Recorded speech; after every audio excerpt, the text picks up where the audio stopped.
छपरा राजस्थान से आया हूँ। 1973 में मेरा जन्म भीलवाड़ा में हुआ था। मेरी एजुकेशन बीकॉम तक की है, ज़्यादा पढ़ा लिखा नहीं हूँ, ओनली बीकॉम। अपनी एजुकेशन को लेने के बाद एक प्राइवेट नौकरी से मैंने अपना इकोनॉमिकल करियर चालू किया। मेरी पहली सैलरी 750 रुपये होती थी और मैंने नौकरी 19.5 साल की एज में ज्वाइन की थी। 19.5 साल की एज में मुझे नौकरी क्यों करनी पड़ी? क्योंकि मेरे पिताजी करोड़पति थे। यस, मैं तो अभी चेक कर रहा हूँ। कुछ लोग ऐसे पिटे जैसे सत्यनारायण की कथा है, और कुछ लोग ना भाई साहब स्थिर हो गए। 2-4 आदमी तो मैं लगातार शक्ल देख रहा हूँ, बार बार हिल हिल कर मुझे चेक करना पड़ रहा है। जब से आया हूं तब से आंखें नहीं टपकाई अभी तक। और जब से ये कोरोना आया, आदमी बैठे बैठा चला जाता है, तो मुझे हर एंगल से चेक करना पड़ता है कि है भी कि गया। तो थोड़ा मुस्कुराते रहो यार, आंखें टपकाते रहो, थोड़ा हिलते रहो, डुलते रहो, तो थोड़ा सा अच्छा लगेगा ना। जिंदा आदमियों से बात होती है हमारी। कितने लोग जिंदा हैं? आप खड़ा करो। तो भाई साहब चेक कर रहे हैं, मैं जिंदा भी हूँ। इसमें क्या चेक करने की बात? जिंदा है, इसमें भी शंका है क्या?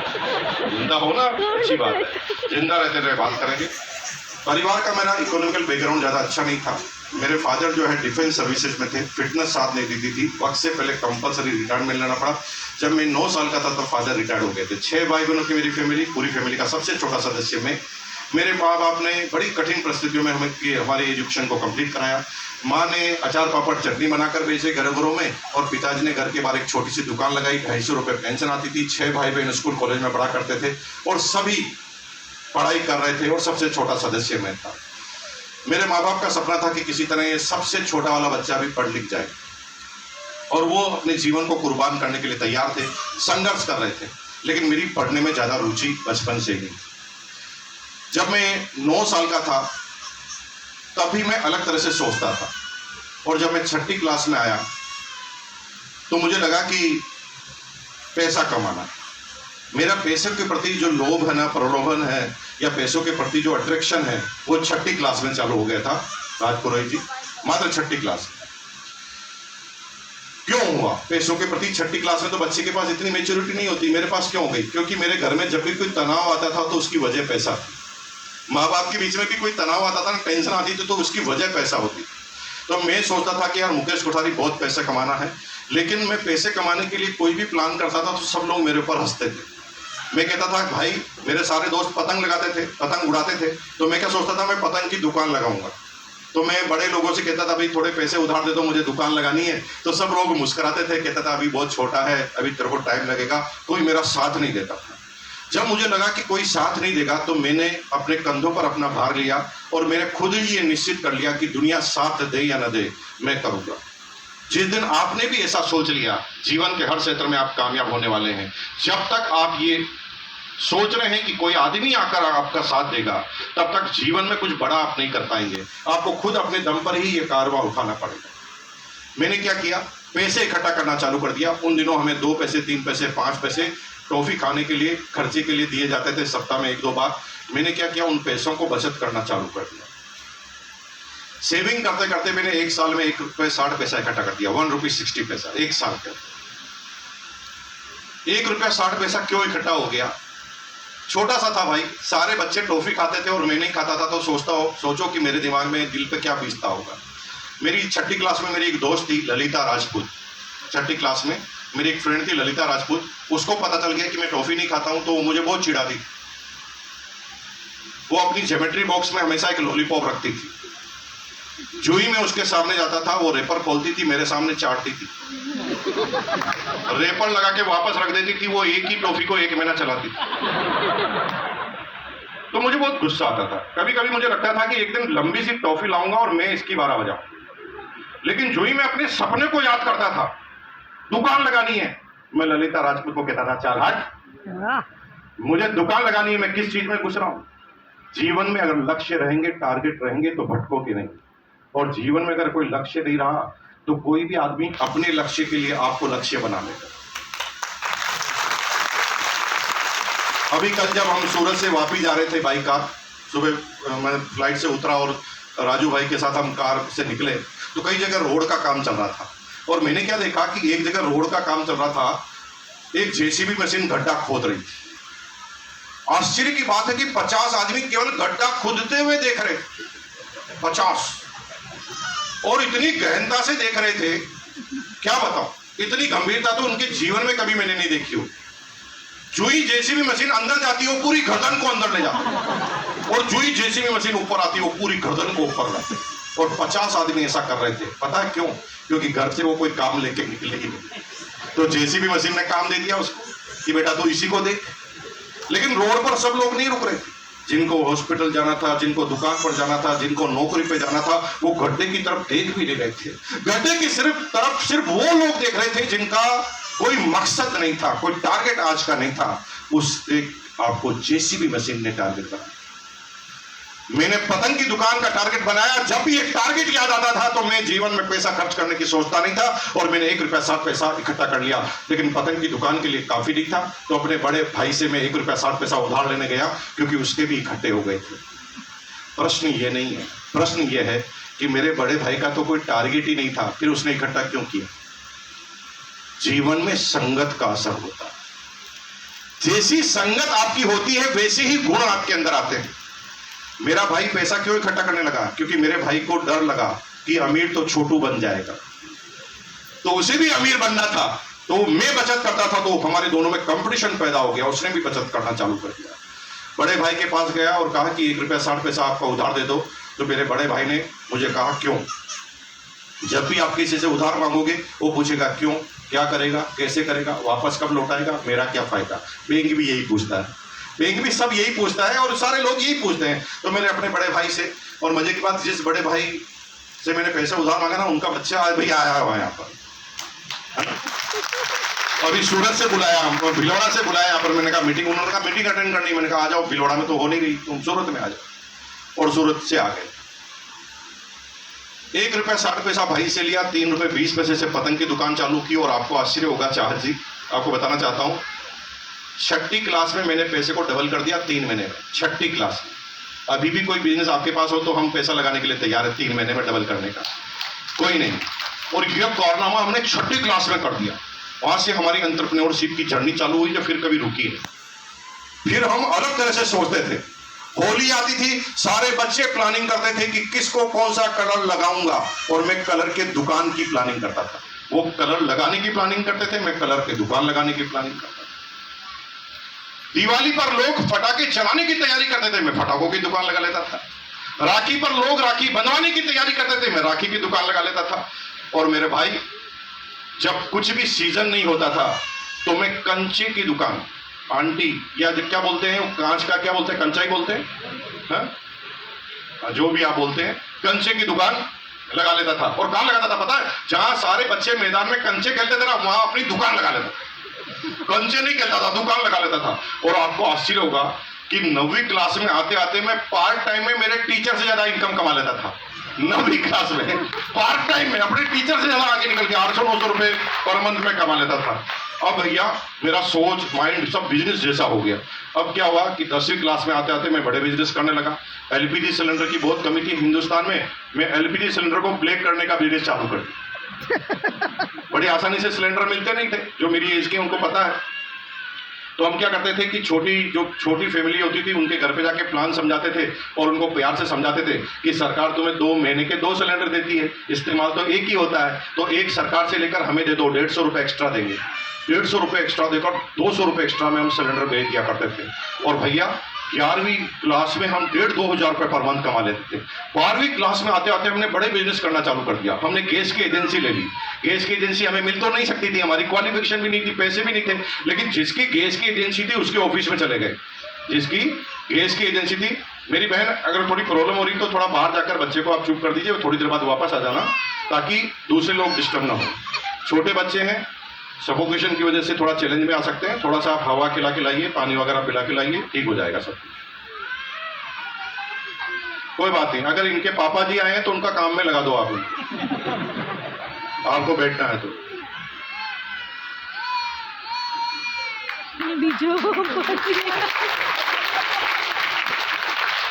ये रो रो कर बता रहा है कि इतने दिन पहले क्यों नहीं ज्वाइन किया। इसके पैदा होने से पहले ज्वाइन कर लेते तो सारी इसकी तकदीर भी बदल जाती। चलो, तो अब क्या हुआ कि एलपीजी सिलेंडर का जो डीलर था ना भिलवाड़ा में, पूरी डिस्ट्रिक्ट में एक ही डीलर होते थे, उस जमाने की बात है, और वो सब अमीर लोग होते थे। तो मैं उनके ऑफिस में गया, तिकड़मबाज आदमी था, किसी से डरता नहीं था क्योंकि जेब में पैसा रहता था, कॉन्फिडेंट था हमेशा। तो मैं एलपीजी सिलेंडर का जो डीलर था उसके ऑफिस में घुस गया और ऑफिस में जाकर बोला नमस्कार। तो उसने मेरी तरफ देखा भी नहीं, क्योंकि एरे गिरे टटगुंजे बहुत आते थे वहां पर, कौन देखेगा, मेरी तरफ देखा नहीं। तो मेरे अंदर इतनी काबिलियत थी कि मैं उसको ऐसी कोशिश करता था कि वो देख लेता था। तो मैंने कहा नमस्कार, उसने कहा हाँ बोलिए। मैंने कहा सर मैं बोलने नहीं आया हूँ, आप मेरे आदर्श हैं, आइडियल हैं, अगर जीवन में कुछ बनना चाहता हूं तो आपके जैसा। तब उसने मेरी तरफ देखा, वो है जो मेरे जैसा बनना चाहता है, उसने मेरी तरफ देखा और मेरे से बोला बोलिए। मैंने कहा सर मैंने पता लगाया है कि आप जो है ना सरकार के द्वारा जितने सिलेंडर दिए जाते हैं ना उसमें से कुछ ब्लैकमेल कर देते हैं, ब्लैक कर देते हैं। वो भड़क गया, उसने कहा तू है कौन, अंदर कैसे आया, इंफॉर्मेशन दे रहा है कि इंक्वायरी कर रहा है। मैंने कहा सर मैं इंफॉर्मेशन इंक्वायरी नहीं कर रहा हूँ, आप मेरे आदर्श से आइडियल है और आपका नाम जब समाज में बदनाम होता है तो मेरे से रहा नहीं जाता, इसलिए मैं बताने आया हूं। मैं सिर्फ निवेदन लेकर आया हूं कि आज के बाद एक भी सिलेंडर आप ब्लैक ना करें, जो भी करना है मेरे थ्रू करें। उसने तुरंत मैनेजर को बुलाया, उसको बात समझ में आ गई। तो मैनेजर को बोला गधे के बच्चे, उल्लू के पट्टे, मुझे एमएलए बनना है भिलवाड़ा का और तू मेरा अभी से नाम बदनाम कर रहा। हालांकि मैंने ही तुझे कहा था, लेकिन चुप चुप के करना था, लेकिन ऐसे करेगा तो मेरी बदनामी हो जाएगी, कौन एमएलए बनाएगा। आज के बाद बिल्कुल रोक लगा देता हूं मैं, आज के बाद मेरी कंपनी में एक भी सिलेंडर ब्लैक नहीं होगा। मुकेश कोठारी को पूरे भिलवाड़ा का ऑथोराइज ब्लैकमेलर बना दो और पूरी केस की एजेंसी हमारे पास आ गई। अब किसी को भी एक्स्ट्रा सिलेंडर चाहिए तो भिलवाड़ा में हमारे पास मिलता ही नहीं, हमारे अलावा किसके पास नहीं मिलता था।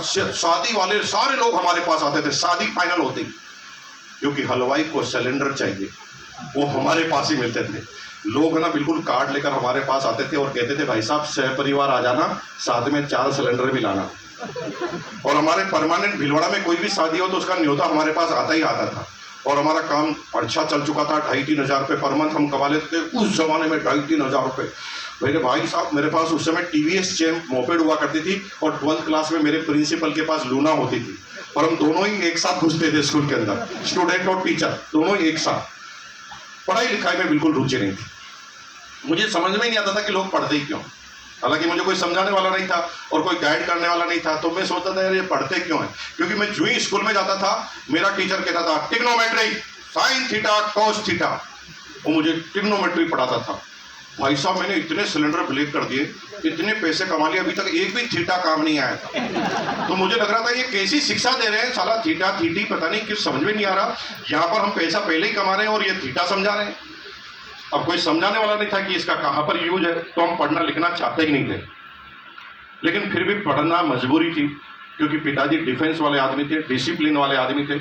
उन्होंने एक दिन सारे बच्चों को इकट्ठा करके बोल दिया कि बेटा घर में रहना है तो मिनिमम ग्रेजुएशन करनी ही पड़ेगी, और अगर फेल होगा ना तो बार बार पढ़ाऊंगा, चाहे तू बूढ़ा ही क्यों ना हो जाए। तो सारे बच्चे इसलिए पढ़ रहे थे कि उन्हें पढ़ना था, हम इसलिए पढ़ रहे थे कि हमें नहीं पढ़ना था। बस दोनों का टारगेट अलग अलग था। हम सोचते थे कि कैसे भी डिग्री आ जाए ताकि पिताजी कुछ कह न पाए, और हर साल हम पास होने की प्लानिंग कर लेते थे, और पास नहीं होते थे, अच्छे नंबरों से पास होते। 5 दिन पहले एग्जाम के 5 दिन पहले ही हम अपनी किताब खोलते थे। इतना घूर के मत देखो, 5 दिन में कोई पढ़ थोड़ी सकता है, कॉपी करने के लिए, चिट बनाने के लिए, मतलब इंपॉर्टेंट की चिट बनानी होती थी। तो हम 5 दिन पहले अपनी मेहनत चालू करते थे और चिट बनाते थे और प्लानिंग करते थे कि कौन सी चिट को कहाँ छुपाएंगे। बचपन से ही कॉपी करने में माहिर है, और यही इस बिजनेस में हमारी कामयाबी का राज है।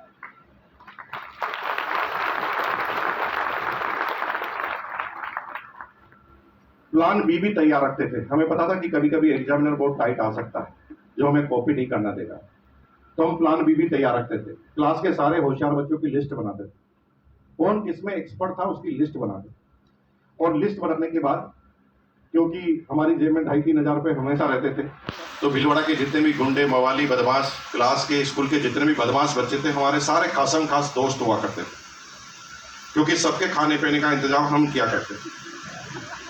और जितने भी पहलवान थे सब 70-80 किलो के बड़े बड़े पहलवान थे। हमारा वजन मात्र 48 किलो, 48 kg। लेकिन 80 किलो के सारे पहलवान बार बार हमें बोलते थे मुकेश जी हुक्म करो। अरे बाप रे, ये पैसे में कितनी ताकत है तुम्हें पता ही नहीं है। ये सड़ियल से पहलवान को, सड़ियल से आदमी को पहलवान बना देता है। पैसे में इतनी ताकत होती है। भारी भारी पहलवान क्या कहते थे, मुकेश जी आप सिर्फ हुक्म करो, हम कुछ भी करने के लिए तैयार, क्योंकि सबके खाने पीने का इंतजाम। हम क्या करते थे, तो हम क्या क्लास के बच्चों की लिस्ट बनाते थे और फिर सारे पहलवानों को उनके घर पे ले जाते थे और सारे होशियार बच्चों को इंट्रोडक्शन देते थे कि सर ये रामू है, इसने 4 आदमी की टांगे तोड़ी। ये श्यामू है, जिसको बात बात पे गुस्सा आता है, ये घुसा मारता है, लेकिन माफ कीजिए हम आपको मारने नहीं आए। नहीं आए बोलकर वो ज्यादा समझ जाता कि आए इसी के लिए। फिर हम धीरे से कहते थे हम आपको क्यों मारेंगे, आप तो हमें एग्जाम में कोऑपरेट करेंगे। वो कहे सर करेंगे, इतना ज्यादा करेंगे कि हमारा एग्जाम ही हम बाद में लिखेंगे, पहले तुम्हें कोऑपरेट करेंगे, आप तुरंत यहां से जाओ। और मेरे भाई एग्जाम होता था, हमारे नंबर आते थे खींच के, जिससे कॉपी करते थे उसके 90 नंबर आते थे, हमारे हमेशा 95। आप कह रहे हैं भाई साहब फेंकने की भी हद होती है, ऐसा कैसे संभव है। इसे ही विजनरी कहते हैं।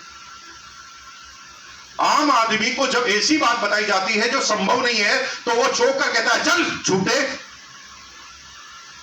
लेकिन जो खास आदमी को सोचता है यार ऐसे हुआ कैसे। 80 साल पहले आपके दादाजी को किसी ने कहा था ना कि लंदन में मैच होगा, सूरत में दिखाऊंगा, तो आपके दादाजी ने क्या बोला, चल झूठे, इतनी बड़ी क्या दूरबीन बनाएगा। माना नहीं। तुम भी मेरी बात मान नहीं रहे, फंसोगे। तुम्हें ये पूछना चाहिए कैसे आते थे, तो सीखोगे, नहीं मानोगे तो सीखोगे। चलो नहीं पूछना चाहते तो पानी पी के दूसरी बात चालू करें। ओके ओके ओके 10 आदमी आगे से जानना चाहते हैं तो सेमिनार के बाद तुरंत मिलना। यार सबका टाइम नहीं खराब करते ना, पीछे वाले बिल्कुल जानना ही नहीं चाहते, इंटरेस्टेड नहीं। दूसरी बात कैसे आते थे, क्या मतलब जानना चाहते हैं कि ताली बजा रहे कि जाओ आगे। कितने लोग जानना चाहते हैं बताओ, हाथ खड़ा करो, दोनों हाथ खड़ा करो और बोलो बताओ। बताता हूं। हम क्या करते थे, एक्सपर्ट की लिस्ट बनाते थे। दिमाग बहुत काम आता, दिमाग सही जगह पर लगाना नहीं आता, तो एक्सपर्ट की लिस्ट बनाते थे। मैथमेटिक्स का एग्जाम है तो हम पहले ही अलग अलग बाइफर्केशन कर लेते थे। अगर ये बच्चा ट्रिग्नोमेट्री में सबसे ज्यादा होशियार है तो ट्रिग्नोमेट्री की कॉपी इसी से करें। परसेंटेज में ये होशियार है तो परसेंटेज की कॉपी इसी से करेंगे। प्रॉफिट एंड लॉस में अगर ये होशियार है तो प्रॉफिट लॉस की इसी से करेंगे। और मेरे ऐसे करते करते क्या करते थे, एग्जाम में सबके 90 नंबर आते थे, हमारे 95 आते थे, क्योंकि सब लोग अपने दिमाग से पास होते थे, हम चारों के दिमाग से पास होते। हम किसी एक को गुरु बनाते ही नहीं थे, गुरु की अलग अलग स्टेज बना लेते थे और हर आदमी के एक्सपर्ट से सलाह ले लेते थे। अंबानी अगर कामयाब है तो सारा गुण उसके अंदर थोड़ी है, वो हर चीज का एक्सपर्ट ले लेता है ना। कॉमर्स का एक्सपर्ट सबसे नंबर 1 जो चार्टर्ड अकाउंटेंट बना उसको कॉमर्स का बना लेता है। टेक्निकल में जो आईआईटी टॉपर किया उसको टेक्निकल का एडवाइजर बना लेता है और सारे एडवाइजर को एक साथ मिला लेता है और अपने दिमाग को बना लेता है। उसे पता मुझे पता नहीं, लेकिन मैं एक्सपर्ट ला सकता हूं। और हमारे हमेशा अच्छे नंबर आते थे। एक दिन हम जैसे तैसे बीकॉम हो गए। बीकॉम होते ही हमने थोड़ी कहानी पढ़ी, कहानी में पढ़ा कि अगर बड़ी कंपनी खोलनी है तो पैसा चाहिए। अब पैसा चाहिए तो हम अपने बड़े पिताजी की करोड़पति की औलाद तो थे नहीं, कंपनी कैसे खोले। तो फिर दूसरी कहानी पढ़ी, दूसरी कहानी में ये बताया गया कि भाई मेहनत करने के पर भी अमीर बन सकते हैं। जैसे एक अच्छी नौकरी करो, इतनी मेहनत से काम करो कि थोड़े दिन बाद सुपरवाइजर बना दे, फिर थोड़े दिन बाद आप मैनेजर बन जाएं, मैनेजर के बाद आप जनरल मैनेजर बन जाएं, जनरल मैनेजर के बाद आप सीनियर एग्जीक्यूटिव बन जाएं, फिर आप कंपनी के सीईओ बन जाएं, सीईओ बनने के बाद कंपनी के डायरेक्टर बन जाएं। और हमने भी ऐसे सोचा कि हम ऐसे ही मेहनत करेंगे और एक दिन उसी कंपनी में, जिस कंपनी में हम काम करते हैं, उसी को खरीद लेंगे। ऐसे कहते हैं मुंगेरी लाल के हसीन सपने, जो हम देखा करते थे। सही बता रहा हूँ, हकीकत। हम सोचते थे कि खूब मेहनत के दम पर हम आगे बढ़ जाएंगे। और एक दिन हम जैसे तैसे बीकॉम हो गए। बीकॉम होते ही हमने एक प्राइवेट नौकरी से शुरुआत की, दोस्त के पिताजी की मदद से प्राइवेट नौकरी में सर्विस लग गई। हमने पहला महीना जबरदस्त काम किया। हमारा बॉस इतना ज्यादा खुश हुआ कि उसने स्पेशली हमें चेंबर में बुलाया और कहा शाबाश, वेरी गुड, बहुत आगे जाएगा, बहुत आगे जाएगा। जितने भी फ्रेशर बीकॉम आते हैं उसको हम 700 रुपए सैलरी देते हैं महीने की, तुझे 750 देंगे। मैं 3000 पार्ट टाइम कमा लेता था और ये मुझे 12 घंटे के बाद क्या कह रहा है, 750 देंगे। मुझे बहुत हंसी आई, लेकिन मैं उसके सामने हंसकर उसकी इंसल्ट नहीं करना चाहता था। लेकिन बाहर जाते ही मैं तेज हंसा और गाना गाया, तेरी दुनिया में न रखेंगे कदम, आज के बाद नौकरी साला करेंगे ही नहीं। लेकिन घर पर आ रहे थे तो सोच रहे थे कि पिताजी को कैसे समझाएं।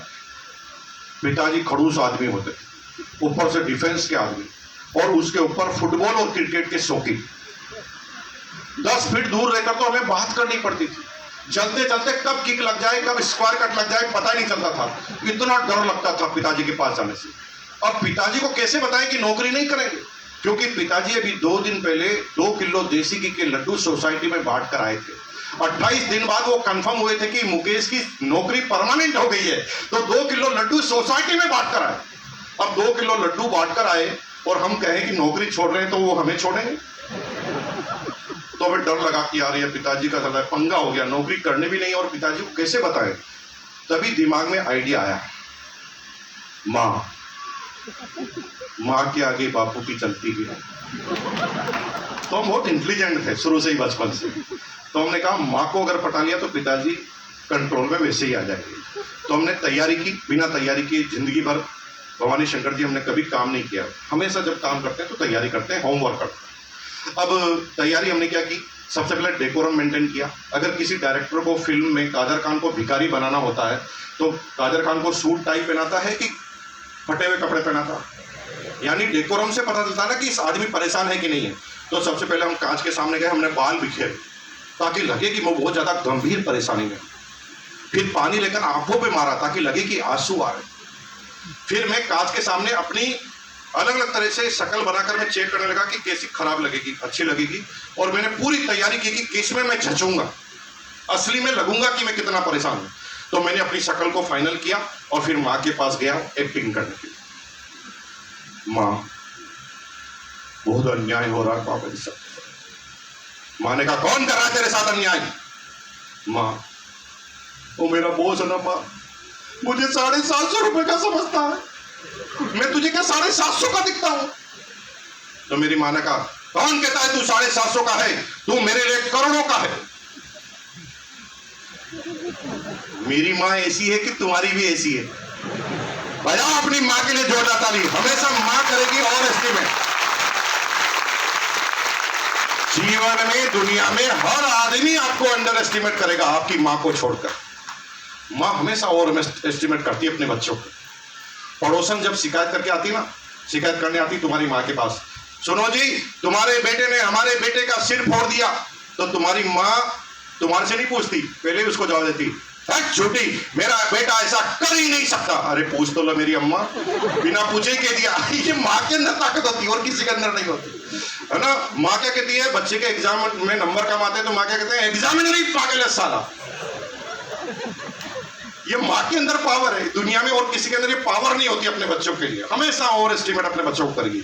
तो मेरे माँ ने कहा कोई नौकरी करने की जरूरत नहीं है।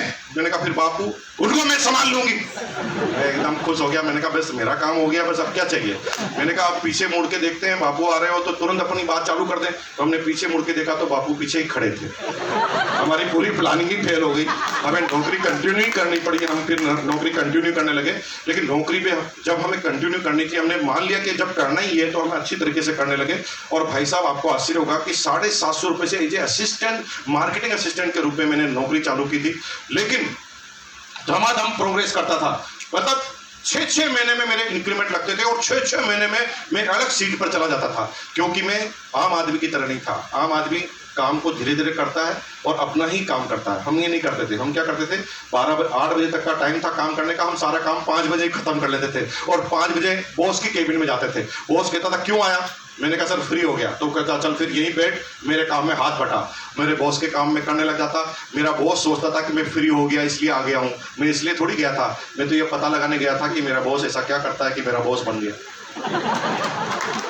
और धीरे धीरे काम सीखता था और काम करके करके बॉस के काम को हैंड ओवर लेता था। हर आदमी का मैं खास बन जाता था। और आपको आश्चर्य होगा कि 1999 में जिस कंपनी में मैंने 750 रुपए नौकरी चालू की थी, उसी कंपनी में मात्र 7-8 साल में मैं पूरी कंपनी का डिप्टी मार्केटिंग मैनेजर बना।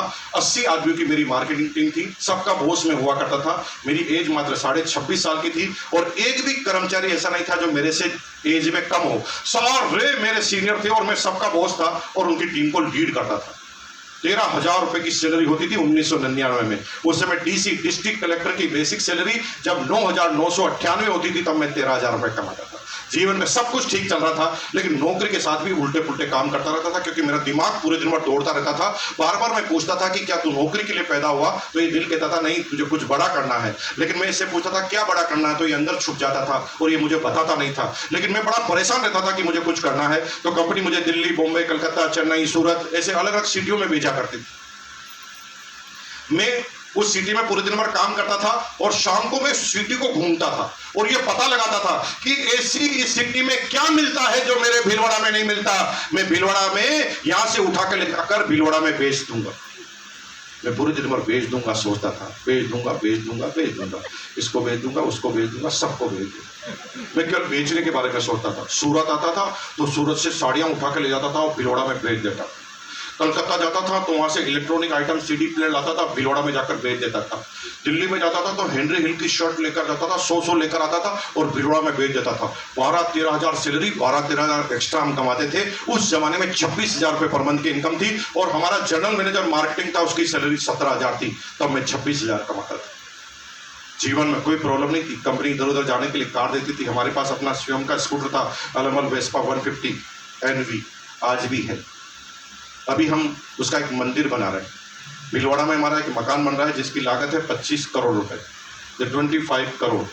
5-6 महीने में कंप्लीट हो जाएगा और वहां पर मंदिर बना रहे हैं स्कूटर का। ये बात इसलिए बता रहे हैं कि भीलवाड़ा जब आना हो तो आप जरूर हमारे मंदिर में आइए। लेकिन जो सीनियर साथी वो सोचते हैं यार मुकेश जी बिना दक्षिणा के तो कभी छोड़ते ही नहीं, ये कहीं वहां जाके दक्षिणा नहीं ले ले। तो हम आपसे वादा करते हैं कि नाश्ता भी हम फ्री में करवाएंगे। आप सिर्फ आ जाना, क्योंकि स्कूटर की कहानी को सुनेंगे तो आपको मजा आएगा। क्योंकि मेरे स्कूटर ने मेरा उस समय साथ दिया और एक भी मेंटेनेंस का पैसा खर्च नहीं हुआ।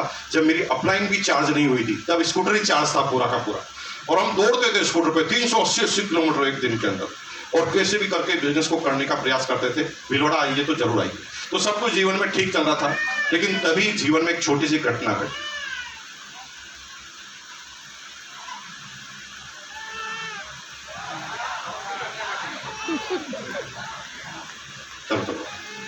जीवन में एक छोटी सी घटना घटी और हुआ क्या कि अगस्त का महीना था, ईयर था 2000 के समय की बात है। रात को 8 बजे बड़े खुश कंपनी से बाहर निकल रहे थे। शनिवार के दिन कर्मचारी खुश ही रहते हैं, आपके यहाँ पर भी, क्योंकि कल कोई संडे है, कल कोई बॉस नहीं है। तो हम बड़े खुश मिजाज में हम स्कूटर की तरफ जा रहे थे। बॉस ने मुझे रोका और मुझे कहा कि भाई तेरी हेल्प चाहिए। मैंने आश्चर्य से पूछा सर मैं आपकी क्या हेल्प कर सकता हूँ? तो बॉस ने कहा तू जो करता है वो सही करता है। मैंने आश्चर्य से पूछा सर मैं क्या करता हूँ? उसने कहा तू बिजनेस करता है। मैं घबरा गया। मैंने कहा साला इसको किसने बताया मैं बिजनेस करता हूँ? मैंने तो कंपनी के आदमी को माल तक नहीं बेचा इस डर से कभी भी कि ये इसको पता चल जाएगा मैं बिजनेस करता हूँ तो ये नौकरी से बाहर निकलवा देगा मुझे। तो मैं बहाने बनाने लगा। तभी बॉस ने मेरे कंधे पर हाथ रखे, कहा नहीं नहीं तेरे बिजनेस से मुझे कोई प्रॉब्लम नहीं है। और भैया मैं 3 महीने से लगातार सोच रहा हूँ कि सैलरी से कुछ होने वाला नहीं है, करना बिजनेस ही पड़ेगा। और 3 महीने से हाथ पैर मार रहा हूँ बिजनेस करने का, लेकिन मेरे खानदान में कोई बिजनेसमैन नहीं है ना, तो भाई मैं पता ही नहीं चला पा रहा हूँ कि कौन सा बिजनेस करूँ कौन सा नहीं करूँ, तेरी हेल्प चाहिए। मैंने कहा बताओ ना सर। मैंने कहा, उसने कहा कि भाई 3 दिन पहले मेरे घर पर मेरे पुराने दोस्त आए थे। वो ऐसे बोर्ड पर अंगूर की बेल बनाकर बिजनेस बता रहे थे। 1 के नीचे 4 अंगूर, 4 के नीचे 16 अंगूर, 16 के नीचे 32 अंगूर, और कहा कि इससे करेगा तो अमीर बन जाए। तो भाई मुझे तो कुछ समझ में नहीं आया। तो मैंने भाई तेरे से बिना पूछे तेरे बारे में कुछ बोल दिया, बुरा तो नहीं मानेगा? मैंने कहा नहीं मानूंगा सर, बताइए ना क्या बोला। मैंने उन सालों को बोल दिया तुम क्या बिजनेस करते हो? बिजनेस तो मेरा भाई करता है मुकेश कोठारी, वो भी 6ठी क्लास से। अगर तुम्हारे अंदर ताकत है तो संडे को आना, मैं अपने भाई मुकेश कोठारी को लेकर आऊंगा और मुकेश कोठारी जब तक ये नहीं कहेगा कर ले तब तक मैं नहीं करूंगा। भाई बुरा तो नहीं माना? मैंने कहा सर बुरा तो नहीं माना। तो फिर आना पड़ेगा। इन्विटेशन दे दिया उसने। द टाइप ऑफ इन्विटेशन सिखा रहा हूं मैं। आप हालांकि ट्रेनिंग के सब्जेक्ट हैं, 4-4, 5-5 घंटे के सब्जेक्ट हैं, लेकिन मैं अगर यहाँ तक पहुंचा तो 1-2 लाइन में आपको समझा दूं कि इंपॉर्टेंट कितना है किसी को इनविटेशन देना। जब हम किसी को इनविटेशन देते हैं ना, तो इनविटेशन में आपको कार्ड में ही ये कारण लिखना पड़ता है कि आना क्यों। जब तक कारण नहीं है तब तक कोई आएगा नहीं। ऐसा क्यों होता है कि आप 10 आदमी को इन्वाइट करते हैं, एक भी नहीं आता, या 10 में से 1-2 आते हैं? पता है, क्योंकि इनविटेशन में कारण नहीं है। अब सोचिए, आपके पास शादी का इनविटेशन आता है, डिनर का, तो कारण कहां लिखा रहता है? देखिए, श्री गणेशाय नमः, फलाने फलाने की शादी फलाने फलाने के साथ तय हुई है, रात को 8 बजे डिनर का प्रोग्राम है, इस हॉल के अंदर है, नीचे लिखा है प्रीति भोज, दिस इज द रीजन। इस प्रीति भोज की वजह से वहां पर हम जाते हैं। कभी कभी तो हम दूल्हा दुल्हन से भी नहीं मिलते अगर वो लेट होते हैं। हम खाना खा के शाह आए शादी में है, शादी वाले से भी नहीं मिले और खाना खा के हम निकल जाते हैं, क्योंकि ये प्रीति भोज जो लिखा है ना, ये उस शादी में जाने का कारण है। हेलो, अगर कभी ऐसा कार्ड आ जाए, श्री गणेशाय नमः, श्रीमान की शादी श्री से तय हुई है और शाम को 8 बजे इसका रिसेप्शन है फलानी होटल में, सभी लोग आए, अपने अपने खाने का प्रबंध कुछ खुद करके आए। अब कितने लोग जाएंगे? अब क्या साला यार, अब जाके फायदा क्या? कारण ही नहीं है जाने का कुछ। इन दोनों की शादी हो रही है, हमारा क्या लेना देना? हमारा लेना देना सिर्फ खाने से, ठीक है? जहां पर कारण होगा वहां जाएंगे, जहां कारण नहीं होगा नहीं जाएंगे। आप जब यहां पर किसी को बुलाते हैं, उसका कारण नहीं है तो वो नहीं आएगा। कुछ लोग बेचारे इसलिए फंस जाते हैं कि इनवाइट करने वाला ऐसा आदमी को होता है कि मना करना ताकत नहीं होता। साला, जीजा, दोस्त, पुराने रिश्ते, बेचारा को मजबूरी से आना पड़ता है। यहां पर मैं कुछ लोगों की शक्ल देखकर बता सकता हूं कि उनको किडनैप करके लाया गया, आना नहीं चाहते थे और ऐसे कोई आता नहीं। इन्विटेशन का एक तरीका होता है। एक स्टूडेंट को इन्विटेशन देते हो ना, तो स्टूडेंट से बात करके पता लगाना पड़ता है कि इसकी सबसे ज्यादा बड़ी चाहत क्या है। एक स्टूडेंट से मिलोगे तो स्टूडेंट हमेशा करियर की बात करता है, तो आपको बिजनेस का प्लान ऐसे बताना पड़ेगा कि करियर लगे। आप स्टूडेंट से पूछ रहे कि तुम्हें जीवन में करना क्या है? वो कहे मुझे चार्टर्ड अकाउंटेंट बनना है। अच्छा, उसके बाद क्या करना है? वो कहेगा सर मैं फिर बड़ी प्रैक्टिस करूंगा, फिर बड़े बिजनेस में काम करूंगा, फिर मैं अमीर बनूंगा। फिर उससे कहना आप क्या करेंगे इसके बाद? अमीर बनूंगा तो फिर क्या यार, अच्छी शादी हो जाएगी, लंबी सी कार आ जाएगी, कोई इस तरह तक पहुंचेगा। आप इन सारी बातों को कवर करते हुए प्लान बताएं और टाइम, मनी, सिक्योरिटी साथ में ले जाएं। वो बच्चा करियर के रूप में इस बिजनेस में आएगा। एक हाउस वाइफ को जब बिजनेस बताते हैं ना, तो हाउस वाइफ का जो पति है ना, 2 लाख रुपए पर मंथ पहले कमाता है, वो क्यों आएगा आपके बिजनेस में? 2 लाख रुपए पर मंथ कमाता है, जीवन उसका ठीक चल रहा है, आपको बात करनी पड़ेगी। नमस्ते बहन जी, नमस्ते भाभी जी, आप ना शक्ल से बहुत पढ़े लिखे लग रहे हैं। कितने पढ़े लिखे हैं? हमें बीएड है आप, ग्रेट, आपसे कितना सीखने को मौका मिलेगा। अब आपको बत्ती लगानी, ऐसी बत्ती लगानी कि उछलना चालू कर। हमें बीएड है आप, इतने पढ़े लिखे। भाभी जी मैं समझ गया था शक्ल से, इतने पढ़े लिखे होंगे, कितना सीखने का मौका मिलेगा। भाभी जी तो आपके लाइफ में क्या गोल थे, क्या टारगेट थे? अब देखिए फिर बत्ती लगा, पुरानी बातों को खोद खोद के जगा रहे। टारगेट मत पूछो भैया जी, टारगेट बहुत बड़े थे। एमए बीएड करके टीचर बनना चाहती थी, फिर प्रिंसिपल बनना चाहती थी, फिर जिला शिक्षा अधिकारी बनना चाहती थी। ओ भाभी जी बिल्कुल डिजायर करते हैं। फिर क्या हुआ? पिताजी ने शादी कर दी। अब वो देखो बत्ती लग रही थी, अब वो अपनी पुरानी सारी कहानियों को दोहराएगी।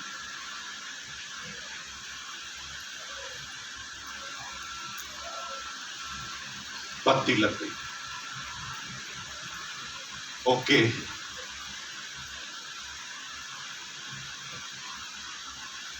शादी हो गई, सपने चकनाचूर हो गए।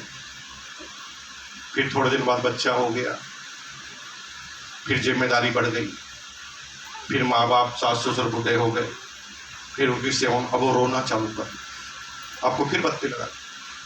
ओ भाभी जी कितना संघर्ष किया है आप, दीदी कितना संघर्ष किया है जीवन में, आप बहुत कुछ कर सकते थे।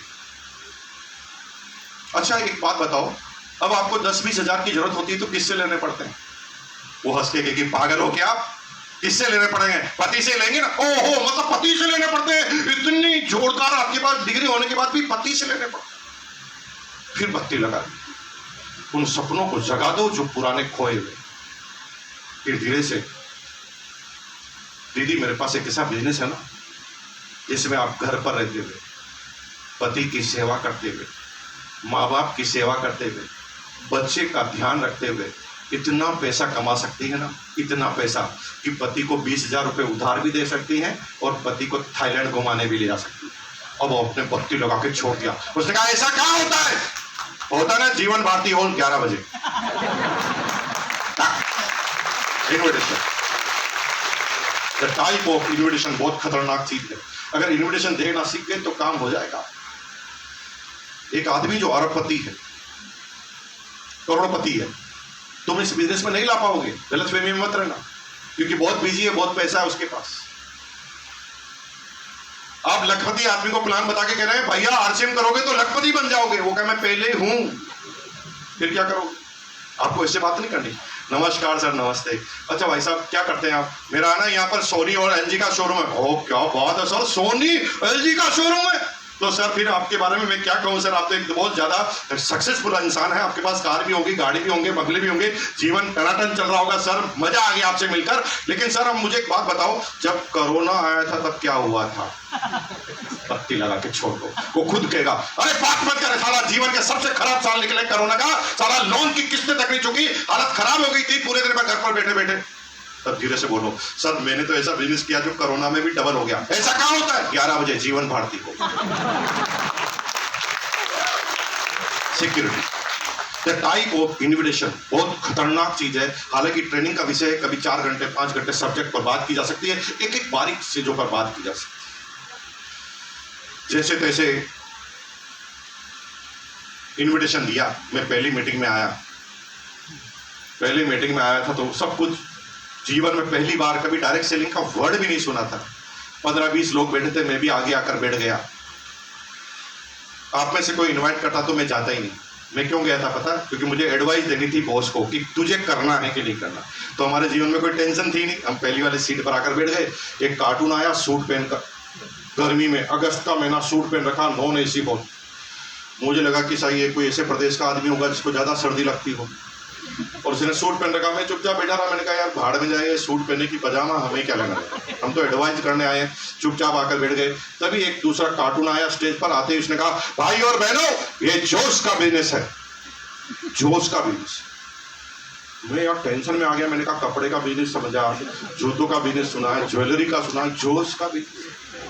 सारा जोश कैसे देंगे लोगों को, और देंगे तो इसकी पैकिंग कैसे करें, तोलेंगे कैसे, हिसाब किताब कैसे होगा कि कितना जोश किसको दिया, कुछ सारी टेंशन, मतलब कुछ समझ में नहीं आ रहा कि हो क्या रहा। तभी तीसरा कार्टून आ गया। तीसरे कार्टून ने कहा भैया ये जोश का बिजनेस है इसलिए बजाओ ताली।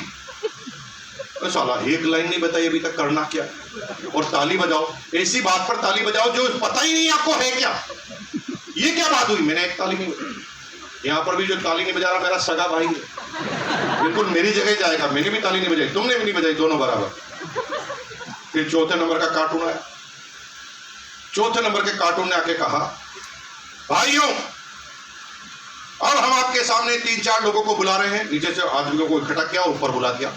ये वो लोग हैं जिनको इस बिजनेस से इस महीने 500 रुपए आने वाले हैं। बजाओ ताली। आने वाले हैं।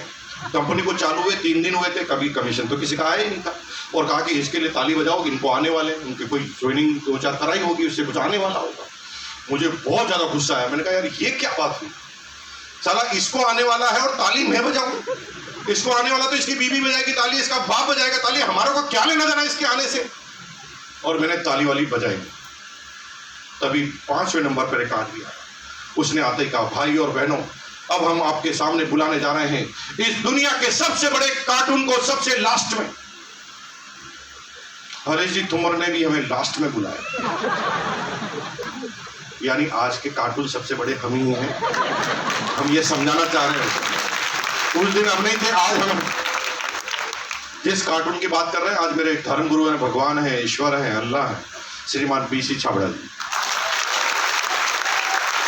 पीसी छाबड़ा जी स्टेज पर आए। उन दिनों की बात है जब 48 साल की उनकी एज हुआ करती थी। गोरा चिट्टा काला कलर का सूट पहना हुआ साला हीरो माफिक आके स्टेज पर खड़े हुए और उन्होंने बात करना चालू की। बात करने में उनकी इतनी जान होती है कि इतने तो उनको शब्द आते हैं, इतने से तो डायलॉग आते हैं, कौन से शब्द को कहाँ पर बोल के कहाँ पर घुसाकर कौन सी कविता निकाल ले सारा आज दिन तक पता नहीं चलता। इतने तो उनको शब्दों का ज्ञान है, बोलने की रफ्तार इतनी ज्यादा होती है कि उनको देख देख कर मुझे मजा आने लगा। भगवान कसम एक लाइन भी समझ में नहीं आ रही थी, लेकिन देख देख कर मजा आ रहा था। और 1.5 घंटे तक मैं उनको सुनता रहा। थोड़ी देर बाद सेमिनार खत्म हो गई, एक लाइन भी समझ में नहीं आई कि करना क्या।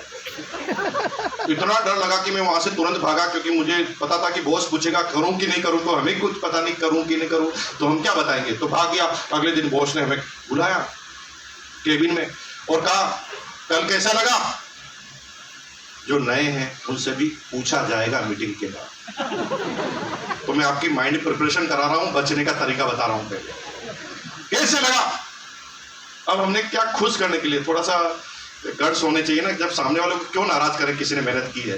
तो हमारी बहनें भी थोड़ी नाराज करती है। जब पड़ोसन साड़ी लेकर आती है आपको दिखाने के लिए, आप नाराज करते हैं क्या। आपको अच्छी भी नहीं लग रही होती तो आप क्या बोलते हैं, बोलते नहीं बोलते क्या बोलते हैं, क्या साड़ी लाए हैं भाभी जी, मजा आ गया, ऐसी साड़ी तो देखी नहीं मैंने कभी। और आप जिस शोरूम, आपका सिलेक्शन कितना पावरफुल है, मजा आ गया, ये कहां से लाए हैं, इसका एड्रेस मुझे देना। इतना बेचारी को खुश कर देते हैं। लेकिन जुई हो जाती है, पड़ोसन से कहते हैं चुड़ैल को कैसी लगेगी साड़ी, और साड़ी उसकी 12 बजा देती है वापस। तो थोड़ा गर्ज होता है, सबकी एक दूसरे की तारीफ कर देते हैं। तो मेरे को कहा कि कैसा लगा मेरे बॉस ने, तो मैंने कहा सर मजा आ गया, बहुत शानदार, अगली बार जब भी ये कार्टून आए तो मुझे बुला। हमने खुशी खुशी में बोल दिया। तो बॉस ने दूसरे नंबर का प्रश्न किया, तो क्या मैं फाइनल समझ लूं कि मजा आया। इसका साला मीनिंग हमें पता नहीं। फाइनल फाइनल का मतलब क्या। फिर मैंने कहा यार इसको सोचने में, थोड़ा रिसर्च करने में टाइम लगेगा, अपन तो अभी तो निपटा देते हैं। मैंने कहा सर बिल्कुल फाइनल समझ लो। जुई मैंने कहा फाइनल समझ लो। बॉस ने से काले कलर का एक बैग निकाला और मेरे सामने रख दिया। उसमें 3 जोड़ी कपड़े थे। इस बिजनेस को ज्वाइन करने के लिए उस समय कंपलसरी कपड़े लेने पड़ते थे। अभी कंपलसर नहीं है कि कौन सा प्रोडक्ट लें, लेकिन उस समय किट लेनी ही पड़ती थी। 1260 रुपए की किट थी और हमारे साथ रख दिया। हमने खोल के देखा 3 जोड़ी कपड़े थे। हमें अभी तक भी समझ में नहीं आया कि कर क्या रहा है। हमने किट को लेकर बोला थैंक यू सर, तो उसने कहा थैंक यू की जरूरत नहीं, 1260 सर। हमने थैंक यू को बोला, हमें समय लगा कि अगस्त का महीना, अक्टूबर में दिवाली है, शायद कंपनी गिफ्ट में दे रही होगी, तो हमने थैंक यू बोल दिया। तो उसने 1260 रुपए बोल दिया। उस किट को हमने लेना पड़ा क्योंकि हमारे बॉस ने हमें दी थी और बॉस को मना करना हमारी ताकत नहीं थी। Chapter number 1 close. हम ज्वाइन हो चुके हैं। 90% किसी को ज्वाइन कराकर चैप्टर क्लोज कर देते हैं, इसलिए उनका बिजनेस भी क्लोज हो जाता है। किसी को ज्वाइनिंग कराने से बिजनेस खत्म नहीं होता, वहां से शुरू होता है।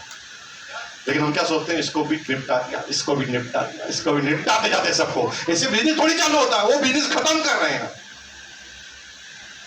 तो मेरे को ज्वाइनिंग करा दिया, मैं किट ले गया घर पर कहाँ वो किट मैंने फेंकी, आज दिन तक नहीं मिली, क्योंकि मुझे कोई बिजनेस से लेना देना नहीं था। मैं इस बिजनेस में आया हूं फॉलोअप की वजह से। The next subject is follow up. Again ये ट्रेनिंग का 4 घंटे का टॉपिक है, हाउ टू फॉलो अप। अब फॉलोअप एक ऐसी गणित है, दुनिया की हर कंपनी अपनी मार्केटिंग टीम में फॉलोअप का नाम रखती है। और आपको आश्चर्य होगा कि दुनिया की हर कंपनी के अगर एग्जीक्यूटिव लाइन में देखेंगे आप, तो फॉलो करना मार्केटिंग का सबसे बड़ा गुण होता है। 4, 10, 20 आदमी कंपनी में होते ही फॉलोअप करने के लिए। आप सिर्फ अपने पड़ोस में जाकर बोल के आ जाना पड़ोसन को, मैं भी 1 साल बाद घर बनाने की सोच रहा हूं। सीमेंट की कंपनी के सेल्समैन को पता चल जाए और वो रोज आना चालू कर देगा। सर नमस्कार, सर सुना है कि आप घर बनाने वाले हैं, लेकिन सर एसीसी सीमेंट नंबर 1 ये जंग रोधक है। अरे भाई मैं तो मजाक में बोल गया, नहीं सर मैं बेचने थोड़ी आया हूं। वो फॉलो करना चालू कर देगा और घर नहीं बनेगा उससे पहले 20 बार आपको नाम याद करा देगा एसीसी से। 20 साल बाद 20 बार आने के बाद जब आप घर बनाने की सोचोगे और जुई सीमेंट का नाम आएगा, सीधा उस व्यक्ति का नाम आपको आएगा, एसीसी सीमेंट। फॉलो एक कहानी, किसी को फॉलो अगर किया जाए ढंग से तो अच्छे अच्छे आदमी काम करते हैं। मुझे कैसे फॉलो किया, मैं बिजनेस में ज्वाइन करके भूल गया। रात मेरी अच्छी निकली क्योंकि मुझे लगा कि ये काम खत्म हो गया, क्योंकि बॉस ने मैं ज्वाइन करा दिया। लेकिन बॉस क्या करता था, अगले दिन से रोज लंच के बाद, वो भी लंच कर लेता, मैं भी लंच करता, वो फिर आधा घंटे का टाइम बचता, वो मेरे पास आता कैंटीन में चाय पीने के लिए।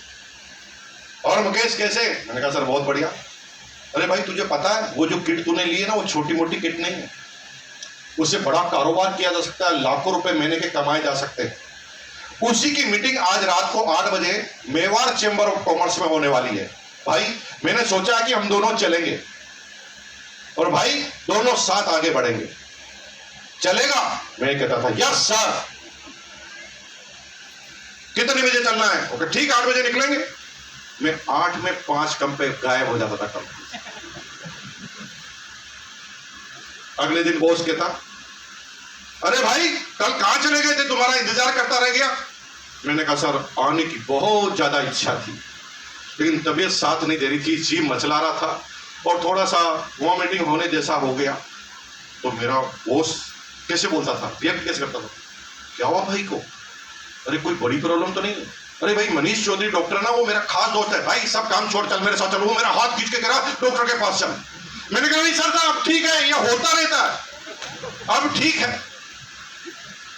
देख भाई शरीर का ध्यान देना, कहावतों में लिखा है, बड़े बड़े ग्रंथों में लिखा है, पहला सुख निरोगी का है। जीवन में ध्यान रखना है किसी का तो सबसे पहले शरीर का ध्यान रखना है। तुम हो तो सृष्टि है, तुम नहीं हो तो तुम्हारी सृष्टि नहीं।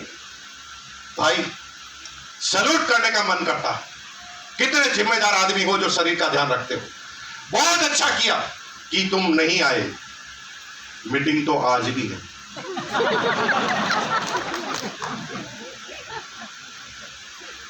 हम क्या करते हैं, एक बार इनवाइट करके कोई नहीं आता तो उसी से जाके झगड़ा कर लेते हैं, पागल समझा, बार बार बुलाता हूं आता नहीं है, अब कभी नहीं आऊंगा मूर्ख तेरे घर पर। ऐसे नहीं करते। फॉलो का मतलब होता है प्यार से, इज्जत से, सम्मान से, बिना ये बताए कि तूने कोई गलत डिसीजन लिया है। आप इतना लाइट लीजिए और उसे फिर इनवाइट कर दीजिए। अगले दिन कहता चलेगा, मैं जाता ही नहीं था, भाग जाता था। अगले दिन क्यों नहीं आया? मैंने कहा सर आने की बहुत इच्छा थी, लेकिन बीबी का कॉल आ गया था, बीबी की तबीयत खराब हो गई।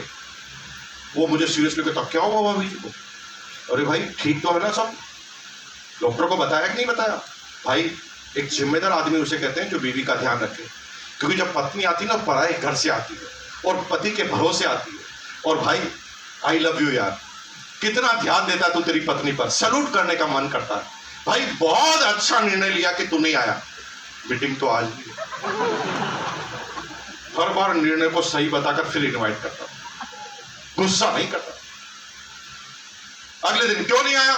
मैं सर आना तो चाहता था लेकिन स्कूटर खराब हो गया था। स्कूटर यार इसमें तू क्या कर सकता है, वो तो बाइक है, मशीनरी है, कभी तेरा खराब कभी मेरा खराब, कोई बात नहीं, नहीं आया, मीटिंग तो आज भी। अगले दिन क्यों नहीं आया? मैं सर आना चाहता था लेकिन घर पे मेहमान आ गए। हाँ यार देख इंडिया में तो मेहमान का क्या कर सकते हैं, मेहमान इंडिया में बिना कहे आ जाते हैं, कभी तेरे घर पर कभी मेरे घर पर, मीटिंग तो आज भी। अरे बाप रे वो क्या कर रहा है, ऐसे झोंक की तरह चिपक गया और एक भी बार ये नहीं बोल रहा था कि तू गलत है। 7 दिन बाद तो मुझे शर्म आने लगी। मैं ऐसे इतना बोझ मेरे सामने नहीं आना चाहिए, साला मैं बाद में सोच सोच के परेशान हो गया कि अब बोलूंगा क्या। 7 दिन तो निकाल दिया, अब मुझे शर्म आने लगी। संडे के दिन बॉस ने मेरे को कॉल किया, बॉस मेरे सामने वाले क्वार्टर में रहता था, मैं ग्राउंड फ्लोर पे, वो फर्स्ट फ्लोर पर। बॉस ने मुझे कॉल किया, गुड मॉर्निंग। मैंने कहा गुड मॉर्निंग सर। अरे तेरा ड्राइंग रूम एकदम खाली दिख रहा है, आज कोई मेहमान नहीं आया क्या? मैंने कहा सर आज कोई मेहमान नहीं आया। ओके ओके, अच्छा सुबह सुबह तू स्कूटर पर दूध लेने जा रहा था, मतलब स्कूटर तेरा ठीक काम कर रहा है? मैंने कहा सर स्कूटर एकदम ठीक है। ओके ओके ओके, सुबह तू और तेरी पत्नी गार्डन में जॉगिंग करते हुए दौड़ रहे थे, मतलब दोनों की तबीयत ठीक है? मैंने कहा यस सर दोनों की तबीयत ठीक है, आ जाओ। 7 दिन बाद, अब 7 दिन बाद मेरी शक्ल देखने लायक थी, मेरे बिल्कुल जाने की इच्छा नहीं थी, फिर भी मैं पहुंच गया। मैंने चला यार एक दिन जाएंगे, फिर 7 दिन फिर बहाने बना ले, इस उद्देश्य से मैं गया और मैं पहुंच गया। That is called counselling. Seminar से ज्वाइनिंग हो सकती है, लीडर का निर्माण काउंसलिंग से होता है, क्योंकि सेमिनार में वन वे संवाद चलता है। एक आदमी बोलता है, सब लोग सुनते हैं, आपके प्रश्न वैसे के वैसे बने रहते हैं। लेकिन काउंसलिंग में क्या होता है, आप भी प्रश्न पूछ सकते हैं, मैं भी प्रश्न पूछ सकता हूं, और मन में कोई शंका रहती नहीं। मैंने एक लाइन बोली, तुमने फिर कंफ्यूजन पूछ लिया, फिर मैंने एक लाइन बोली, तुम्हारा कंफ्यूजन निकल गया, और जब कंफ्यूजन सारे निकल जाते हैं वहीं से लीडर का जन्म होता है। और मैं, भगवान ने मुझे ऐसी जगह पर पहुंचा दिया जहां पर मेरा प्रश्न पूछना वाजिब था। मैं जाकर बैठ गया, चौथे नंबर पर मेरा नंबर आया, मुकेश मेरे को बॉस ने कहा, अरे भाई तुम्हें ज्वाइन किए हुए 1 सप्ताह हो गया, तुम कुछ करते क्यों नहीं? तो मैंने बॉस से भोले बनकर पूछा, सर क्या करना बताइए ना। तो बॉस ने कहा सिंपल है। अब देखिए बॉस ने मुझे प्लान बताया, और भवानी जी आप देखिए, सॉरी भगवती जी, कैसा प्लान बताया। आपकी अपलाइन तो हरीश जी बहुत अच्छे हैं सबके, और आपको बहुत अच्छा डिटेल में प्लान बताते हैं, लेकिन हमें कैसा प्लान बताया गया, पहला जो मैं बताता हूँ, मुझे प्लान बताया गया पहला सिंपल सा है, कुछ नहीं करना, जैसे मैंने तेरे को किट दी तू भी लोगों को देकर आ जा, प्लान खत्म। आप तो खुश नसीब है कि डिटेल में प्लान देखा है। हमने तो प्लान, क्योंकि बॉस ही 3 दिन पहले ज्वाइन हुआ था, उसको भी कुछ पता नहीं था, मुझे भी कुछ पता नहीं था। उसने कहा मैंने तेरे को किट दी, तू भी दूसरे को किट चपका के आ जा, यही प्लान। तो मुझे बहुत शर्म आई। मैंने बॉस को कहा, बॉस यार प्लीज अपने लेवल का तो बिजनेस करो यार। You are the general manager marketing, I am the deputy marketing manager. हमारी कंपनी 1.5 करोड़ मीटर कपड़ा बनाती है, जिसको हम सेल करते हैं। 1.5 करोड़ मीटर कपड़ा बनाने वाली कंपनी के डिप्टी मार्केटिंग मैनेजर और डायरेक्टर या जनरल मैनेजर, उससे आप 3 जोड़ी कपड़ा सिखा रहे हो, 3 जोड़ी कपड़ा बेचना। बॉस थोड़ा सोचो ना, ये हमारे स्टेटस का बिजनेस है क्या? बॉस क्लियर कट कहना चाहता हूं, नाराज मत होना, मैं इस बिजनेस को नहीं करूंगा, और मेरे जान में जान है ना तब तक मैं आपको भी नहीं करने दूंगा। इसे कहते हैं इमोशनल अत्याचार। इसे लगता है ये कितना अपनत्व वाला आदमी, और खास तौर से ऐसे डायलॉग हमेशा आपकी बीवी बोलते हुए नजर आएगी, ये करोगे तो मेरी लाश से होके गुजरना पड़ेगा। तो इससे लगता ना ये अपनत्व वाला डायलॉग है। तो मेरे को बोल दिया, मैंने बोल दिया कि मैं नहीं करूंगा, तुम्हें भी नहीं करने दूंगा। तो बॉस को गुस्सा आ गया, उसने मुझे कहा सेल करने से शर्म आती है? क्या बोला? Repeat the point. थोड़ा पीछे वाले भी बोले, क्या बोला? सेल करने से शर्म आती है? मैंने कहा शर्म आती तो 1.5 करोड़ मीटर कपड़ा तो सेल थोड़ी होता। उसने कहा पगले, 1.5 करोड़ मीटर कपड़ा सेल तू कर रहा है, लेकिन हो तेरा नहीं रहा। क्या बोला उसने? 1.5 करोड़ मीटर कपड़ा सेल तू कर रहा है, लेकिन सेल तेरा हो रहा क्या? जिसका सेल होता है उसे प्रॉफिट मिलता है, और जो सेल करता है उसे सैलरी मिलती है। तीनों शब्द को बहुत गहनता से देखना, सेल, सेल्समैन, सैलरी, तीनों में सेल एक वर्ड होता है। इस चीज को समझिए। सबसे पहले क्या? Sale, salary, salesman, salary. तीनों ही वर्ड सेल से क्यों जुड़े हुए हैं? क्योंकि दुनिया में एक भी रुपया आपकी जेब में अगर आता है तो कहीं ना कहीं सेल होती है, इसलिए आता है। दुनिया में एक भी रुपया किसी भी प्रोफेशन में आता हो तो सेल होने की वजह से ही आता है। आप जिस हीरे की कंपनी में काम करते हैं आपको सैलरी मिलती है, क्यों? क्योंकि कंपनी का हीरा सेल होता है। यानी ईच एंड एवरी पर्सन जो सेल कर रहे हैं उन्हें खुद को ही पता नहीं वो सेल के कामों में व्यस्त है। बिना सेल के तो एक पैसा ही नहीं आता। लेकिन जो सिक्योर सेल नहीं करते, जो सिक्योर सेल करते हैं, जो कहते हैं कि भाई हमें इतना पैसा फिक्स मिलना चाहिए, वो सारे के सारे सेल्समैन होते हैं जो सेल करते हैं लेकिन प्रॉफिट नहीं लेते। करते सेल है लेकिन प्रॉफिट नहीं लेते। आप सारे लोग सेल ही कर रहे हैं, आपको खुद को ही पता नहीं है। एग्जांपल देता हूं, एक आदमी मेरे पास आया और कहा सर मैं टीचर हूं, मैं कहां सेल कर रहा हूं। उसने क्या बोला मुझे? मैं टीचर हूं, मैं कहां सेल कर रहा हूं। मैंने कहा पगले तेरा स्कूल क्या कर रहा है? स्कूल का मालिक क्या कर रहा है? स्कूल का मालिक तो रोज अखबारों में विज्ञापन दे रहा है, पिछले साल का रिजल्ट 99.99%, तुम्हारे बच्चे को भी लाओ, 30,000 जमा कराओ, तुम्हारा बच्चा भी मेरिट में आएगा। मालिक सेल में ही लगा है, और मालिक ने अपनी सेल डल करने के लिए तुम्हें टीचर रखा है, और तुम टीचर रहकर उसकी सेल करने का ही काम कर रहे हो। लेकिन जब तुम किसी बच्चे को पढ़ाते हो तो सेल मालिक की होती है, करते तुम हो, इसलिए तुम्हें सेल ले 90% लोगों को पता ही नहीं कि वो कर क्या है। एक रेलवे का इंजीनियर आया मेरे पास, सर मैं रेलवे का इंजीनियर हूं, मैं कहां सेल कर रहा हूं। मैंने कहा तेरा रेलवे क्या कर रहा है? रेलवे तो सर्विस सेल ही कर रहा है। रेलवे की ट्रेन टाइम पे चले इसलिए रेलवे ने तुझे इंजीनियर बनाया है, यानी रेलवे तुझे नौकरी पे रखता ही इसलिए है कि उसकी सेल बढ़े। तो जब पटरी को ठीक करता है तो सेल रेलवे की बढ़ती है, जिसकी सेल बढ़ती है उसका प्रॉफिट होता है, तू उसकी सेल करने में सहयोगी है तो तुझे मिलती है सेल। हेलो, खुद की सेल करोगे तो प्रॉफिट मिलेगा, लोगों की सेल करोगे तो सैलरी मिलेगी। करना तो सेल ही है, लेकिन जब सिक्योर रहोगे ना कि मेरे को तो रोज 1 तारीख को 25,000 मिल जाने चाहिए, तो फिर जिंदगी भर तुम सेल करते हुए भी अमीर नहीं बन पाओगे। लेकिन जब खुद की सेल करना चालू कर दोगे, कितनी भी करूंगा खुद की करूंगा, चाहे चाय क्यों ना बेचनी पड़े करूंगा खुद की, और जब खुद की सेल करोगे तो प्रॉफिट मिलना आपको चालू होगा। कब ज्यादा ही सही, लेकिन जो भी होगा आपका अपना होगा। जब ये बात मुझे समझ में आई ना भाई साहब, उस समय 26,000 रुपए की इनकम थी, 13,000 सैलरी थी, और मैंने डिसीजन लिया कि मुझे करना। अभी के हिसाब से मेरी इनकम को आप तुलना कर सकते हैं 2.5 लाख। उस समय मेरी अगर 26,000, तो अभी जो 2.5 लाख कमाते हैं मेरे इक्विवेलेंट था। अभी थोड़ा सोचो कि 2.5-3 लाख रुपए पर मंथ कमाने का समाज में स्टेटस कैसा होता। मैंने कर लिया क्योंकि मुझे समझ में आ गया। 12 घंटे की नौकरी के बाद भी कर लिया। कहां से निकाला टाइम? आप भी कुछ लोगों के पास जाएंगे तो कहेंगे भाई साहब बिजनेस तो बहुत अच्छा है लेकिन टाइम नहीं है। कैसी बेवकूफी वाली बातें करते हो? टाइम है या नहीं है ये तुम डिसाइड करने वाले कौन है? टाइम तो सभी के पास है, 24 घंटे। मजे की बात बताऊं, टाटा के पास भी 24, नरेंद्र मोदी के पास भी 24, तुम्हारे पास भी 24, और तुम्हारे घर के बाहर जो प्याज बेच रहा है उसके पास भी 24। 24 घंटे की वैल्यू क्या है ये डिसाइड करेंगे आप। रतन टाटा ने अपनी की है, तुम्हें तुम्हारी करनी है। तुम सोचते हो कि तुम्हारा जन्म नौकरी के लिए हुआ है तो तुम जिंदगी भर नौकरी करते हुए खत्म हो जाओ। इस टाइम की वैल्यू डिसाइड करनी पड़ेगी, और टाइम की वैल्यू का पता तब चलता है तब वर्क की इंपॉर्टेंस होती है। जब किसी चीज से हम कन्विंस होते हैं तो हम टाइम निकाल लेते हैं, टाइम होता नहीं।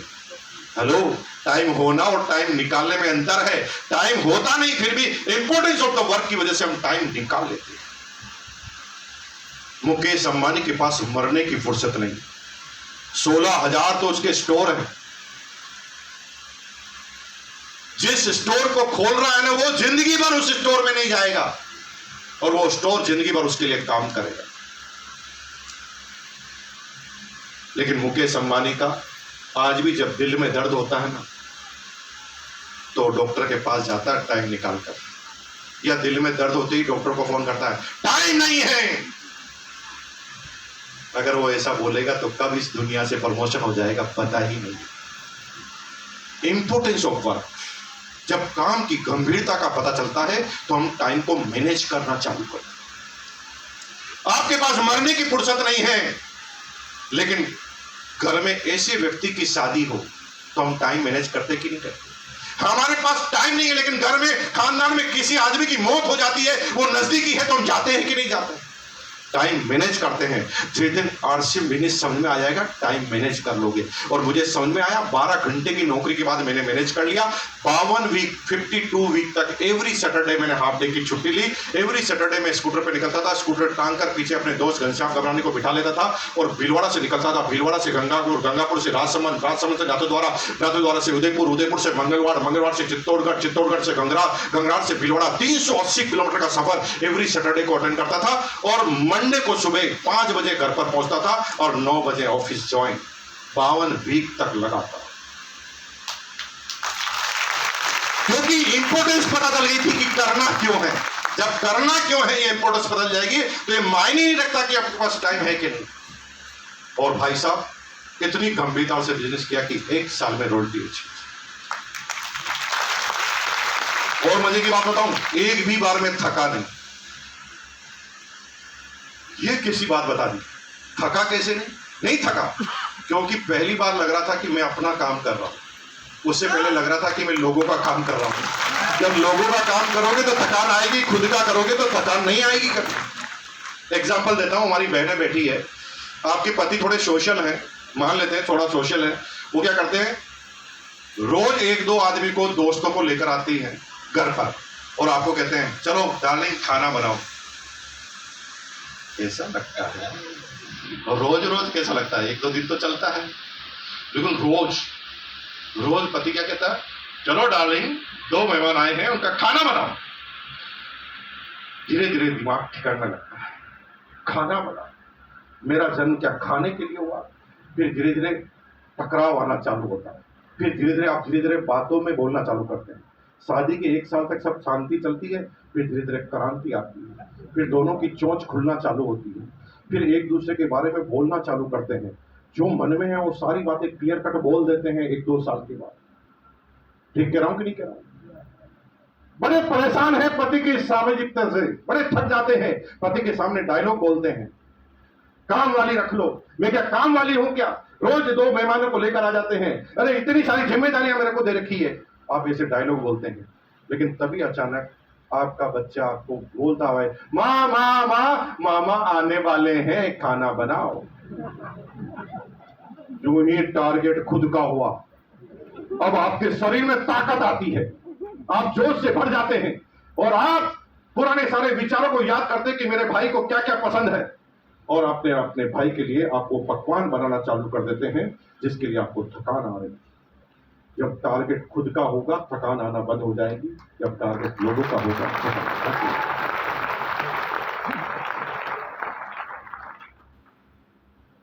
ज्वाइन किया, 1 साल में रोल्टी अचीवर और 1 साल में रोल्टी अचीवर, फिर लगातार करते गए। आज 23 साल हो गए मुझे इस बिजनेस में। 23 सालों में सब कुछ मिला जीवन में, जो सोचा नहीं था वो सारी चीजें 23 सालों में हमारे पास है। 23 है। प्रश्न ये नहीं है, प्रश्न ये है कि डायरेक्ट सेलिंग का चयन हमने क्यों किया जब सैलरी पहले ही 26,000, इनकम 26,000 थी।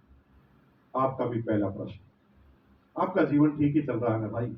नौकरी कर रहे हो, बिजनेस कर रहे हो, 50,000 लाख रुपए इनकम आ रही है, और फिर आज तो आप इसलिए आ गए कि आप संडे का दिन है, एक आदमी लगातार पीछे पड़ रहा था और आपने टाइम पास करने के लिए आप आ गए। ऐसा ही आपके साथ लगभग ऐसा ही हुआ हो।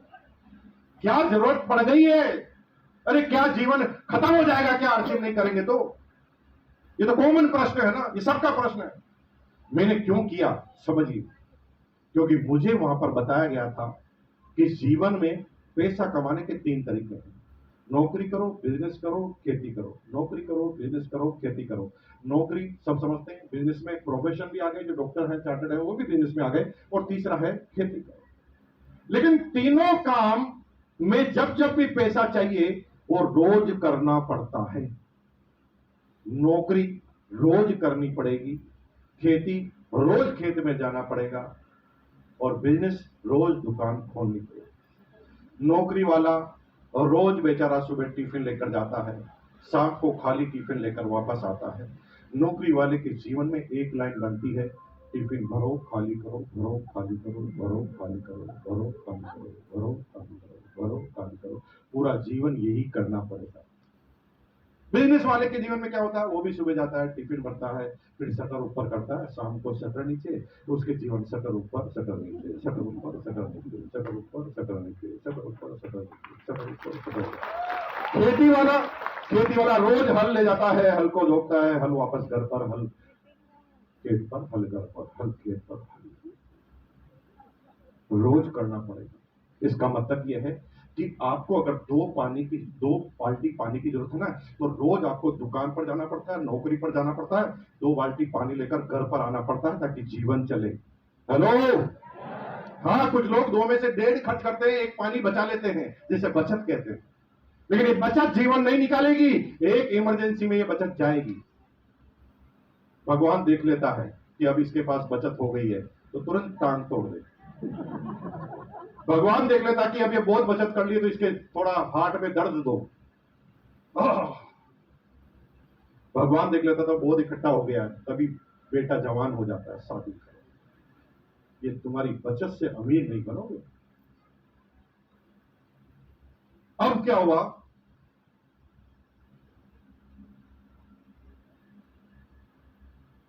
क्या सब्जेक्ट पे बात कर रहा था मैं भूल गया। रोज पानी बाल्टी भर के लाते हो।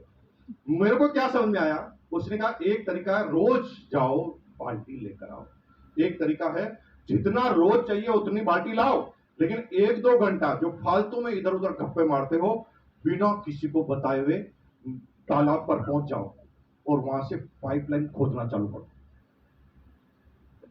और 10-20 साल में चुपके चुपके चुपके घर तक पाइपलाइन लाओ।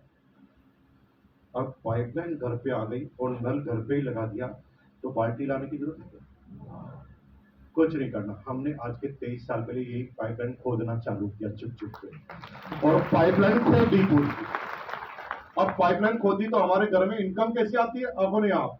हमारे को आपको नौकरी पे जाना पड़ता है, हम नौकरी पे जाते हैं, हम सुबह उठते हैं और एकदम तैयार होते हैं, फिर नल खोलते हैं, पैसा आना चालू। बोलो, हम सिर्फ क्या करते हैं? पैसा आता है। क्या करने से पैसा आता है? बोलना ही नहीं आता। सब लोग हाथ को ऐसे करो जैसे नल पकड़ रखा। घर पे जैसे दीदी ऐसे हाथ करो जैसे नल पकड़ रखा। यस, सब करो और मेरे साथ बोलो। थोड़ा सोचो कि पैसों के लिए ऐसी कोई टेक्नोलॉजी आ जाए घर पे, पैसा ले और दे दो जिसको भी दे। तुम हंस रहे हो, हमने पाइपलाइन बना ली। रात को 2 बजे जब हम गहन निंद्रा में सो रहे होते ना, तब भी तुम आरसीएम की चाय पीतो तो हमारा ट्र हो जाता है। 1.5 करोड़ लोग, 30 लाख मजबूत ग्राहक, 10 लाख हर महीने के परचेजर, ये जब भी ट्र करते हैं तो हमारा ट्र होता है। और जैसे हमारा ट्र है वैसे तुम्हारा भी ट्र। 500 का माल लोगे तो ट्र छोटा होगा, 1000 का माल लोगे तो आवाज आएगी ट्र, 25,000 का ट्र, 1 लाख का ट्र। जितना जिसका माल, जितना पीवी उतना ट्र। 70,000 की स्लैब में अमृतजी ट्र, रोयल्टी पे ट्र, टेक्निकल पे ट्र, रूबी पे ट्र। ऐसे हमारी टीम में 1600 तो टेक्निकल अचीवर हैं, 16,000 रोयल्टी अचीवर हैं। तो हमारा ट्र कितना लंबा है, कोई बोल के बताओ।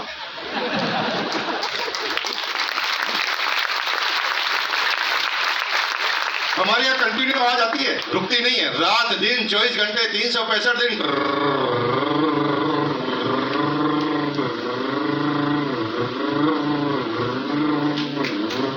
रुकती नहीं, कंटिन्यू। और भवानी जी लास्ट डेटों में तो ट्र की स्पीड बढ़ जाती है, सब लोग एक साथ माल खरीदते हैं 31 को, है ना? आवाज आती है, साला एक रिफ्रेश में 5-5 लाख, एक रिफ्रेश। Automatic pipeline complete. और ये पाइपलाइन अगर बनानी है ना, तो 2 तरीके हैं। पहला तरीका है जो मुकेश अंबानी ने किया, पिताजी से पैसा मिला और उसने 7,000 पेट्रोल पंप खोल दिए। अब सब लोग पेट्रोल पंप पे पेट्रोल भरते हैं, तो मुकेश अंबानी का सोते सोते ट्र हो जाता है। तो एक तरीका तो ये है, तो तुम भी अरबों रुपए कमाओ, ट्र करो। और दूसरा तरीका है मुकेश कोठारी वाला। एक मुकेश अंबानी वाला है, दूसरा मुकेश कोठारी का, जिसकी हींग लगी ना फिट करी और ट्र अपने आप चलता है। लोग अपने घर में जब भी साबुन लेंगे, नहाएंगे, धोएंगे, खाना खाएंगे, कपड़े पहनेंगे, तो मेरे ट्र को दुनिया की ताकत रोक नहीं सकती।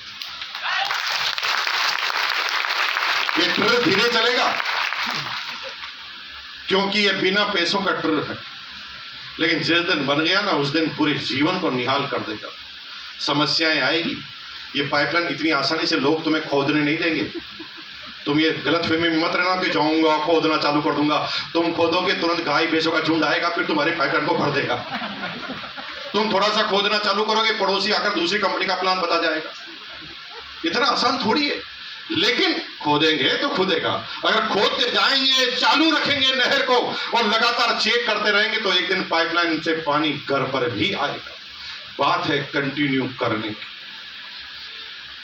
एक दिन पाइपलाइन खोदी, फिर 1 महीना भूल गए, तो जो खुदी भी वो बचेगी। बाढ़, तूफान, आंधी, भूकंप भी तो आएंगे। यानी कंटिन्यू खोदेंगे तो बचेगा। कंटिन्यू अगर नहीं किया तो नहीं होगी। ये ठीक फोन पर बात करने जैसा है। अगर मेरे को आपको फोन करना है तो आपको एक ही बार में 10 डिजिट डायल करने पड़ेंगे। तुम ऐसे नहीं कह सकते आज 92 करूंगा, फिर लंच के बाद 14 करूंगा, फिर लंबी बात कर लूंगा। घाटा कर लोगे बात? क्या बात कर लोगे? जीवन भर बात नहीं कर पाओगे। बात तो तभी कर पाओगे एक साथ, कंटिन्यू। अरे नौकरी करते रहना, बिजनेस करते रहना, हो सकता है आपके जीवन में एसेंशियल चीज हो और आपके जीवन की जिम्मेदारी हो, लेकिन इस पाइपलाइन को मत छोड़ देना।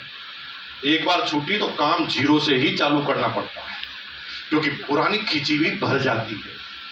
थोड़ी प्रॉब्लम आएगी, थोड़ा कम खा लेना भाई, दाल नहीं है तो हरी मिर्च से खा लेना, छोड़ने की कोशिश मत करना, क्योंकि ये पाइपलाइन एक भी बार छोड़ी तो फिर जीरो से चालू करना पड़े और कोई तरीका नहीं है इसका।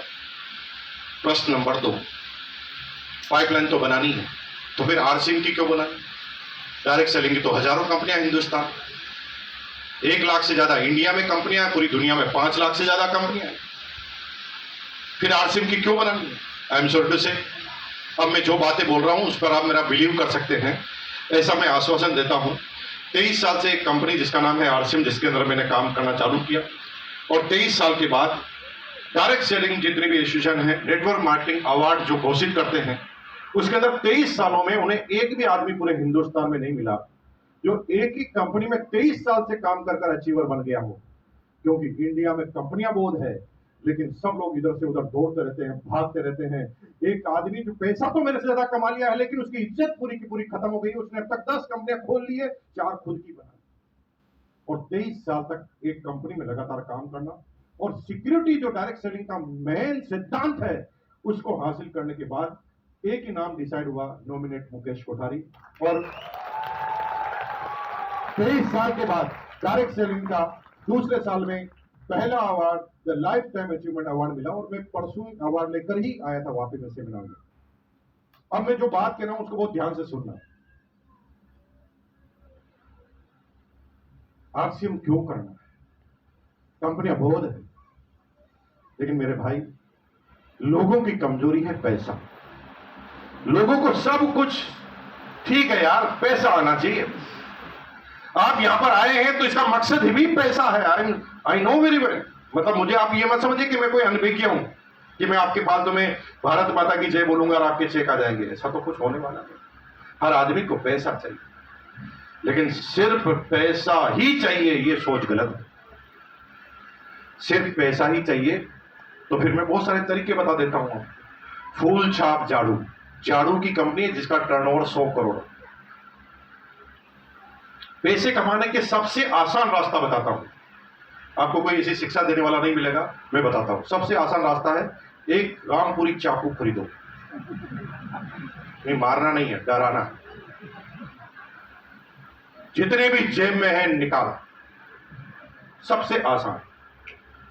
पता लगाओ किसकी जेब में पैसे हैं, फिर चाकू लगा के खड़ा हो जाओ, बॉल निकाल। राम राम जपना, पराया माल अपना, सबसे आसान पैसा लाने का तरीका। दूसरा तरीका है डाका डाल लो। तीसरा तरीका है स्मगलिंग कर लो। हमारे उधर आ जाओ, नीमच मंदसौर में आपको केवल 1 किलो अफीम पहुंचानी है मुंबई, लाखों रुपए के। एक तरीका है दाऊद इब्राहिम बन जाओ। बहुत पैसा है, लेकिन ये सारे पैसे हैं जिसमें इज्जत नहीं। दाऊद इब्राहिम के पास इतना पैसा ना भाई साहब, वो गिन भी नहीं सकता एक जीवन में, लेकिन अपनी खुद की बेटी की शादी में भी नहीं जा सकता। तुम करोगे क्या पैसे? फोकस खत्म करो। केवल पैसा होगा तो जीवन खत्म हो जाएगा। पैसे के साथ जब तक प्यार, सम्मान, इज्जत, दौलत, शोहरत, सर्कल, सिक्योरिटी ना हो, तब तक उस पैसे का कोई मीनिंग नहीं। और अगर ये पैसा किसी कंपनी से आता है तो निश्चित रूप से आपको वो कंपनी करनी चाहिए। लेकिन आई एम सॉरी टू से, दुनिया में अगर इंडिया की बात करें तो सिर्फ 4-5 कंपनियां जो एथिकल रूप से डायरेक्ट सेलिंग है, और बाकी 4,99,995 कंपनियां डायरेक्ट सेलिंग की है ही नहीं। उसे सो कॉल्ड डायरेक्ट सेलिंग यानी मनी सर्कुलेशन स्कीम्स के। राजस्थान सरकार की गाइडलाइन मेरे द्वारा लिखी गई। गवर्नमेंट ऑफ इंडिया की गाइडलाइन को बहुत अच्छी तरीके से पढ़ लेना। हम क्या लकीर के फकीर, हम क्या कहते हैं प्रोडक्ट बेस है इसका मतलब डायरेक्ट सेलिंग है? नहीं, छुपी हुई अगर मनी सर्कुलेशन है तो वो भी मनी सर्कुलेशन। अब जिस बात को कह रहा हूं बहुत ध्यान से समझना। आरसीएम का पेन है किसी के पास 10 रुपए वाला, 10 रुपए वाला, ये 10 रुपए वाला, ये कैसी कंपनी आती है, मैं एग्जाम्पल दे रहा हूं, क्लियर हो जाएगा। एक कंपनी आई और उसने कहा भाई और बहनों, हम एक आए हैं एक नई कंपनी, बड़ी कंपनी, जिसमें लाखों करोड़ रुपए आप कमा सकते हैं और जीवन में सपने पूरे होते हैं। ये रामलाल देख लो जिसको 1 करोड़ का चेक आया, ये श्यामलाल देख लो जिसके पास मर्सिडीज कार आई है और वो प्रमोशन करना चालू करते हैं। चल बताइए, हम भी कमाना चाहते हैं पैसे, आपका क्या पड़ेगा? पेन। अब आरसिम के पेन और उसके पेन में अंतर क्या, थोड़ा चेक करना। आरसिम का पेन है लिंक कंपनी का, इसकी रेट है 10 रुपए, ये मार्केट में भी मिलता है 10 रुपए। मार्केट में आप लेने जाओगे तो मिल जाएगा 10 रुपए में, आरसी में भी कितना मिलता है, लेकिन मार्केट में जो प्रॉफिट होता है होलसेलर, रिटेलर, डीलर को जाता है। लेकिन आरसीएम में जो ये 4 रुपए का जो बीवी है, इसका पैसा आप और हम लोगों में बढ़ता है। This is the original business. अगर मैं इस 10 रुपए के पेन की रेट 15 करके बांटूं तो ये बिजनेस थोड़ी है, ये तो टोपी पहनाना है। 90%, 99% कंपनियां टोपी पहनाने का काम कर रही है। डायरेक्ट सेलिंग को बहुत ढंग से देखेंगे तो पता चलेगा कि डायरेक्ट सेलिंग की कोई भी कंपनी सस्ता प्रोडक्ट कभी नहीं लेकर आ। डायरेक्ट सेलिंग की हर कंपनी मार्केट रेट से डबल और 10 गुना तक महंगे प्रोडक्ट उनके होते हैं। मार्केट रेट से मिनिमम डबल और 10 गुना तक महंगे प्रोडक्ट उनके होते हैं। किसी भी कंपनी का सिलेक्शन कर लेना, मैंने दुनिया की सारी कंपनियों को बहुत नजदीक से देखा हुआ है। अब एग्जांपल ले रहा हूं, समझना। एक कंपनी कहती है सर पेन लेकर आए हैं, पेन। आप कहते हैं सर कितने का है? पहला प्रश्न कितने का है? वो कहता मात्र 100 रुपए। आप कहते हैं यार ये सब पेन तो मार्केट में 10 का मिलता है, आपका 100 क्यों? अरे ये मार्केट वाला पेन नहीं है, ये स्पेशली डिजाइन किया गया है दुनिया के बड़े बड़े साइंटिस्ट के द्वारा। वैल्यू एडिट करेंगे और फिर क्या कहेंगे, इस पेन के ढक्कन को खोलो, इस पेन की ग्रिप की तरफ नजर डालो, इसमें 3 पॉइंट लगे हैं, ये एक्यूप्रेशर के पॉइंट है। जब तुम लिखते हो और जब ये एक्यूप्रेशर दबता है तो आपकी बीपी शुगर खत्म हो जाते हैं। ये ऐसा पेन डिजाइन किया गया है जो दुनिया की सारी बीमारियों को खत्म कर देता है, इसलिए इसकी रेट 100 रुपए है। आपके मन में एक प्रश्न आता है कि आप पेन तो बहुत अच्छा बनाया है कृष्णा जी, पेन तो बहुत अच्छा बनाया है, लेकिन भाई साहब सिर्फ ये बताओ ना कि ये 3 पॉइंट लगाने से 90 रुपए रेट कैसे बढ़ी है? अरे नहीं नहीं, केवल पॉइंट नहीं लगाए गए हैं, हर पेन को शनि महाराज के मंदिर में शनिवार के दिन मंत्रा गया है ताकि तुम्हारी बरकत रहे, तुम्हारी कामयाबी रहे। वो वैल्यू एडिट करेंगे। फिर आप कह रहे यार भाई साहब शनि महाराज के यहाँ पर रेट 90 रुपए कैसे बढ़ गई? तुम तिरुपति के भी ले जाओ तो 2 रुपए से ज्यादा रेट नहीं बढ़नी चाहिए। फिर ज्यादा प्रश्न पूछोगे तो वो डरा कर तुम्हारे से बात करेंगे, अमीर बनना है कि नहीं बनना? आप कहते नहीं सर अमीर तो बनना। फिर ले लो, तुम अकेले पागल हो क्या? दुनिया में कई पागल है। आप कहते हैं हाँ यार बात तो सही कह रहे हैं, मैं भी अपने जीजा साला बुआ को तो बना ही सकता हूं। और आप ये 100 रुपए का पेन मार्केट में लेकर आते हैं और सब एक दूसरे के सिर पर टोपी फिट करने की कोशिश करते हैं। दुनिया की सारी कंपनियां इसी काम में लगी। आरसीएम वो कंपनी है जो R for Indian rate, C for Indian culture, M for Indian mentality पे काम करती है। Indian rate, Indian culture, Indian mentality. RCM के प्रोडक्ट इंडियन रेट के प्रोडक्ट होते हैं। जिस प्रोडक्ट को जिस रेट में आप मार्केट में खरीदते हैं उसी रेट में मिलता है और हर कैटेगरी का ध्यान रखा जाता है। आरसीएम में 10 रुपए के नाने का साबुन होता है। अरे पूरी दुनिया की एक डायरेक्ट सेलिंग कंपनी में 10 रुपए का कोई नाने का साबुन हो तो मुझे बताइए, मैं आज आपकी कंपनी में ज्वाइन करता हूं। पूरी दुनिया की किसी डायरेक्ट सेलिंग में 17-18 रुपए किलो का नमक हो और नमक का बिजनेस वॉल्यूम का 45% वापस आपको मिल जाए 18 रुपए किलो का। बताइए ना विजय जी, मैं आऊंगा आपकी टीम के अंदर।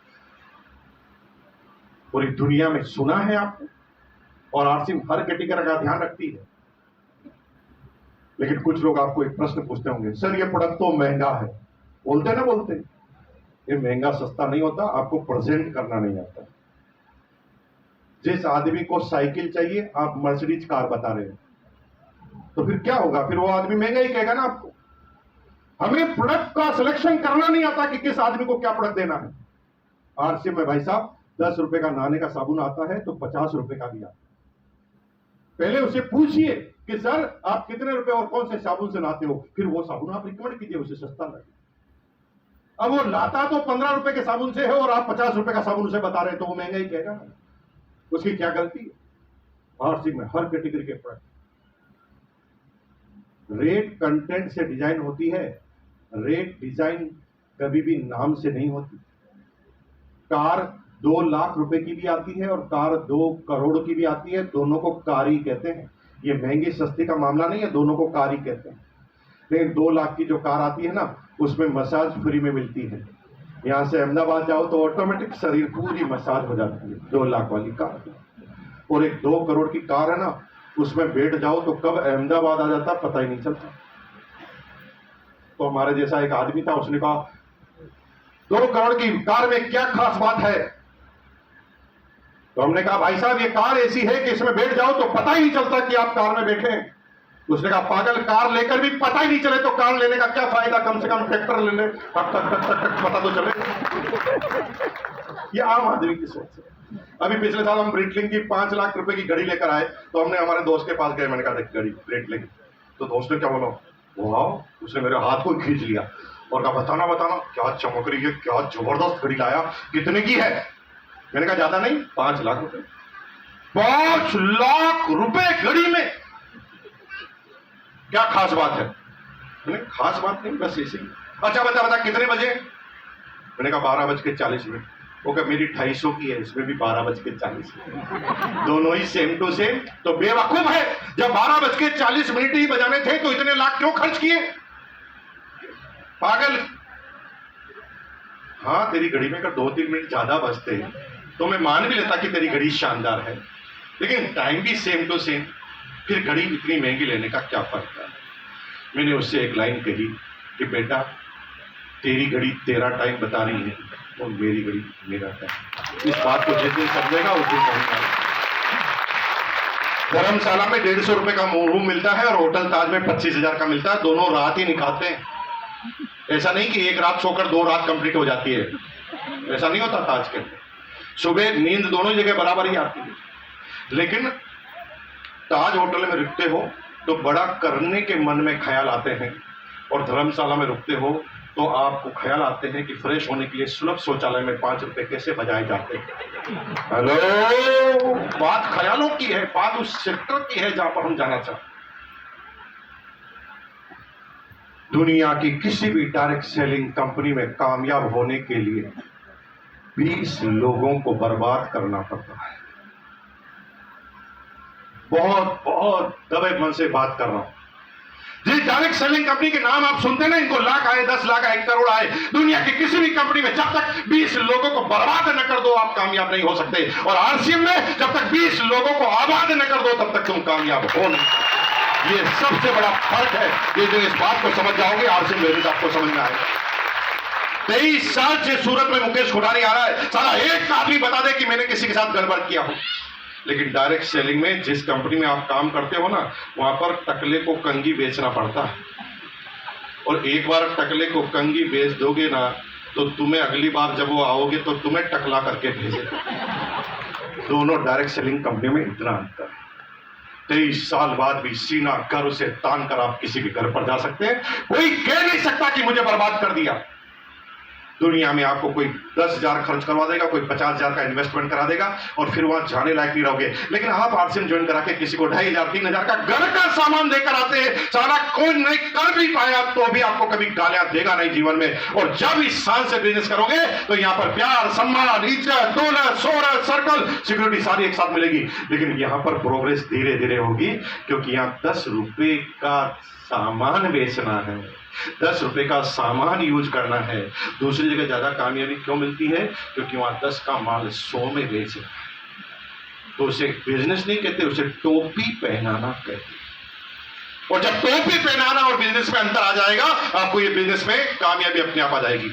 एंड थर्ड पॉइंट, ठीक है, डायरेक्ट सेलिंग में आरसीएम करना है तो करना क्या? 3 काम करना। The first, use the product. Number 2, sell and promote the product. And number 3, build the network. तीनों काम पहले ही कर रहे हैं, नया नहीं है। Use the product. कितने ऐसे आदमी हैं जो अभी तक आज नहाए नहीं है 2-4 दिन से? कितने ऐसे आदमी जिन्होंने भी 1-2 महीने से कोई खाना नहीं खाया? कोई है पृथ्वी पर? यूज द प्रोडक्ट पहले ही कर रहे हो। करना सिर्फ छोटा सा काम है। आज से कसम खानी है, रामलाल की दुकान से माल लेता था, अब आरसीएम की दुकान से माल लेगा। इतना भारी काम बता दिया, अरे बाप रे दुनिया लुट जाएगी यार। अरे सामान तो ले रहे थे, अब लेना। लेकिन अगर प्यार लक्ष्य से किया और लक्ष्य की खुशबू से किया तो अमीर हमेशा ऐश्वर्या राय ही बनेगी, और अगर आरसीएम की खुशबू से प्रेम किया तो तुम्हारी बीबी ऐश्वर्या राय बन जाएगी। तो हम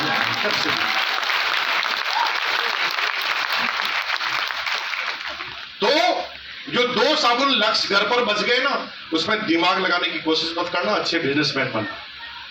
हम क्या कहते हैं, मुकेश जी आप एकदम सही कह रहे हैं, आगे से आरसीएम के सामान ही लेंगे, लेकिन 2 लक्ष्य साबुन हैं उसको पहले इस्तेमाल करेंगे।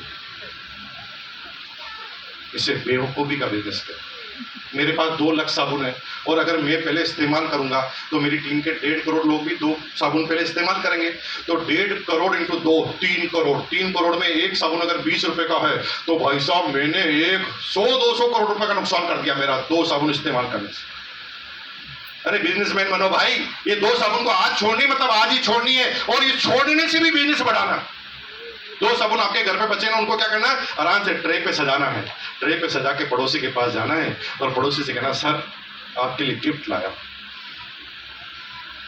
सर मुझे तो क्योंकि अब बेहतरीन साबुन मिल गया है तो मैं अब अच्छे वाले साबुन से नहाता हूं, लेकिन मुझे पता है कि आप अभी भी घटिया साबुन से ही नहाते हैं। ये साबुन देकर भाग जाओ, और मतलब सुनो भी मत उसकी। 15 मिनट में वो तुम्हारे घर पर वापस। 2 साबुन पूरी सोसाइटी में घुमाओ और अग्रनाथ चक्रव्यूह बना दो पूरा का पूरा। लेकिन इस्तेमाल मत करना, ऐसी घटिया काम मत कर लेना कि आरसीएम चालू करने के बाद दूसरा प्रोडक्ट इस्तेमाल कर लिया, खत्म हो जाओगे जिस दिन तुम्हारी डाउनलाइन को पता चल जाए। राइट। दूसरा काम है बिल्ड द, दूसरा काम है sell the product, promote the product. कितना भारी काम है सेल। पहले कर रहे हो, तुम्हें पता ही नहीं है सेल कर रहे हो। कैसे प्रमोट कर रहे हो, गोलगप्पे खा के आए, बड़े अच्छे लगे, फट से पड़ोसन को बता दिया गोलगप्पे वहीं के जबरदस्त। इसे कहते हैं प्रमोशन। गदर फिल्म देखकर आए, पड़ोसी को बता दिया क्या फिल्म है, दैट इज ऑल्सो प्रमोशन। लेकिन तुम्हारे प्रमोशन से अब तक जो प्रोडक्ट बिकता है, तुम्हारी कॉन्ट्रैक्ट सही नहीं होने की वजह से, फॉर्म नहीं भरने की वजह से, एग्रीमेंट नहीं होने की वजह से ठेंगा मिलता है। तुमने यहां पर सासू मां रेस्टोरेंट को हिट करा दिया है। मैं गुजरात में आता हूं तो भवानी जी बार बार कहते हैं खाना तो सासू मां में खाना, लेकिन भवानी जी को ठेंगा मिला है इतने ग्राहकों को लेकर, क्योंकि एग्रीमेंट नहीं किया। पहले कॉन्ट्रैक्ट कर लेते कि कितने ग्राहक लाऊंगा तो कितना पैसा मिलेगा, तो इनको पैसा मिलता। अमिताभ बच्चन जब बोलता है मेरे हाजमे का राज है हाजमोला, क्योंकि वो कॉन्ट्रैक्ट करता है, इसलिए हर हाजमोला पर उसे पैसा आता है। लेकिन तुम कॉन्ट्रैक्ट किए बगैर किसी की तारीफ करोगे तो 0 मिलेगा। लेकिन आरसीएम से कॉन्ट्रैक्ट करो, कॉन्ट्रैक्ट साइन करो और फिर आरसीएम के प्रोडक्ट की तारीफ करो। Gamma original the legend, gamma original. अब गामा ओरिजिनल जितना भी बिकेगा आपको फायदा मिलेगा, क्योंकि आप कॉन्ट्रैक्ट कर रहे हैं, आपने पूरा कॉन्ट्रैक्ट हासिल किया है। धीरे धीरे कला समझ में आ जाएगी कि आप काम कर रहे हैं। Third is build the network. अरे जिंदगी में बनाते ही तो नेटवर्क हो भाई। सबसे पहले आप पैदा होते हो तो एक ही स्पॉन्सर है आपकी माँ, नेटवर्क चालू। फिर थोड़े दिन बाद बाप सामने आता, बाप बोलता है बेटे से बोलो बेटा ना ना, फिर नाना, फिर नानी, फिर चाचा, फिर चाची, फिर पड़ोसी, फिर दोस्त, फिर भाई, फिर धोबी, फिर ये, फिर वो। मरोगे तब तक 1 लाख का नेटवर्क तो बना ही दोगे। बना ही रहे हो ना नेटवर्क, लेकिन बिना कॉन्ट्रैक्ट के तो ठेंगा मिला। लेकिन कॉन्ट्रैक्ट करके अगर बनाओगे नेटवर्क तो उसका फायदा मिलेगा, जैसे मुकेश कोठारी को, जैसे भवानी शंकर को, जैसे अशोक भाई को, जैसे ये सारे टेक्निकल को मिलता है, आपको भी फायदा कॉन्ट्रैक्ट के साथ। नेटवर्क मजबूरी है, हम बनाते ही नेटवर्क है। नेटवर्क की पावर नहीं समझे तुम। कुछ लोग कहते हैं मैं तो किसी को जानता नहीं, कैसे बताऊंगा। अरे जानने की जरूरत ही नहीं है। तुम्हारी बीवी को तो तुम जानते हो, तो बोलो तो ताकत है, बोलो नहीं जानते। रिकॉर्डिंग करके बता दूंगा, तुम्हारी 12 बजे की शक्ल बदल जाएगी पूरी की पूरी। जानते हैं कि नहीं जानते कि नहीं जानते बीवी को?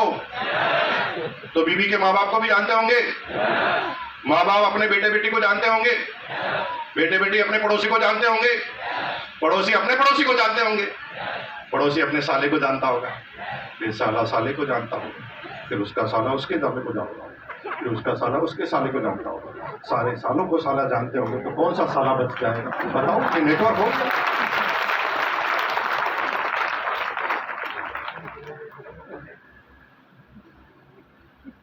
सभी लोगों का खाना मेरे घर पर है क्योंकि प्रोग्राम थोड़ा लेट हो रहा, तो सबको बहुत बहुत बधाई कि सबके आपके खाने का इंतजाम कर दिया है कि यहाँ से सेमिनार खत्म होते ही आप उनके घर पे जाके खाना खा सकते हैं, लेकिन एड्रेस नहीं लिखा है, तो आप अपने हिसाब से डिसाइड कर ले कि कहाँ पर खाना खाते हैं। धन्यवाद। आ गई बात समझ में? तो बता रहे हो नेटवर्क की पावर बताऊं आपको।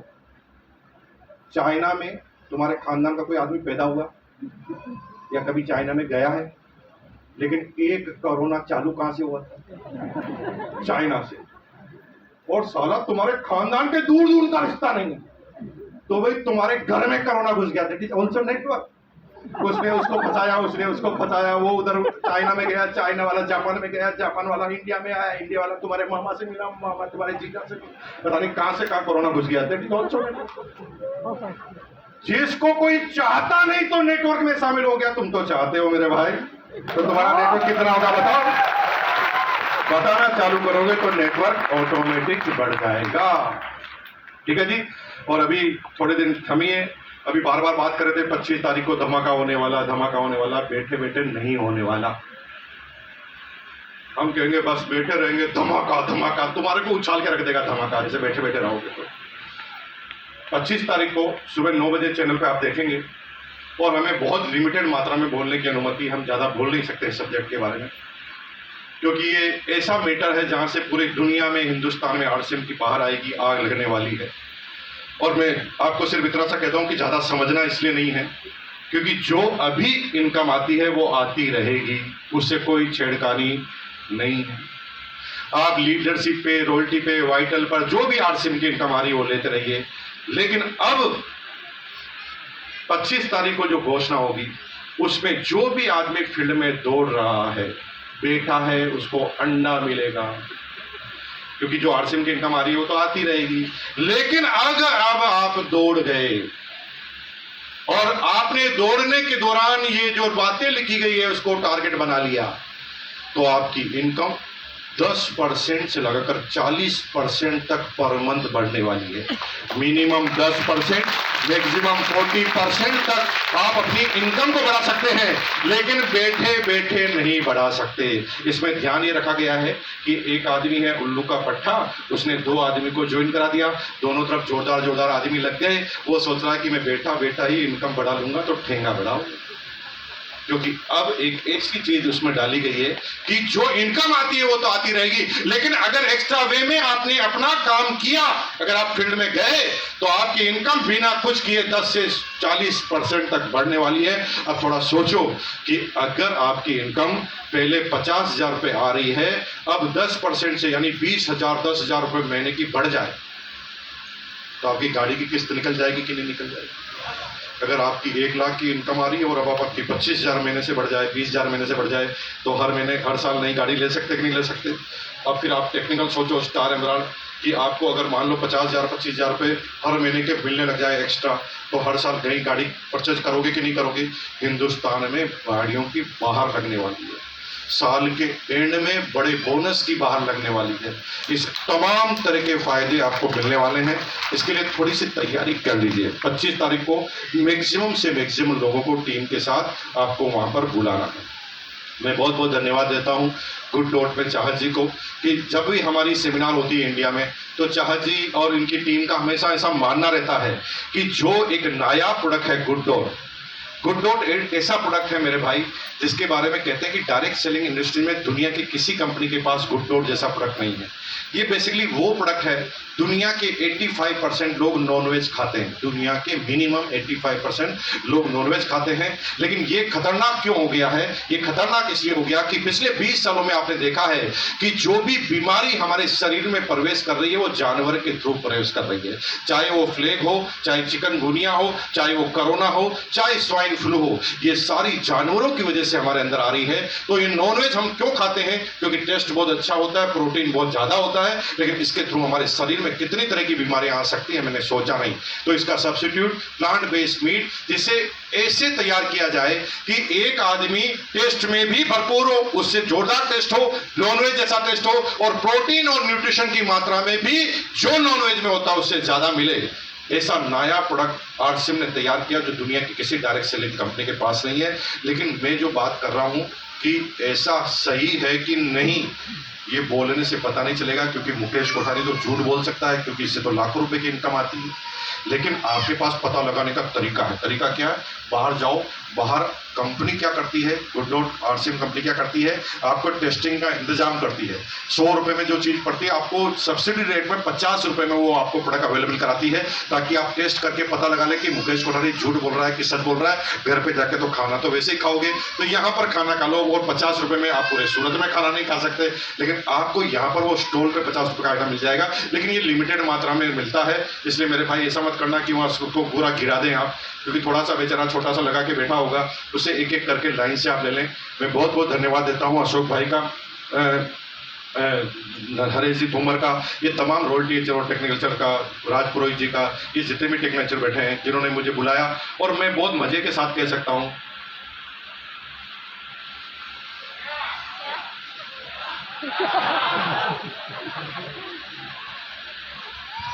गुजराती में बोले तने प्रेम करूँ છું. प्रेम करूँ छू, है ना। I love you all. बहुत अच्छा लगा आपके साथ। गुजराती गुजरात जितना मीठा है ना, उतने गुजराती लोग मीठे हैं, और यहाँ पर आने वाले लोग उतने ही मीठे हो जाते हैं। तो बहुत अच्छा लगा, बहुत बहुत मजा, बहुत बहुत धन्यवाद। आइए Bhavani Shankar ji, vote of thanks कीजिए। मैंने बड़ा काम कर दिया, फिक्स 1 बजे खत्म करते हैं। बहुत बहुत तालियां अशोक भाई और एक बार सर के लिए दोबारा जबरदस्त वाली ताली हो जाएगी।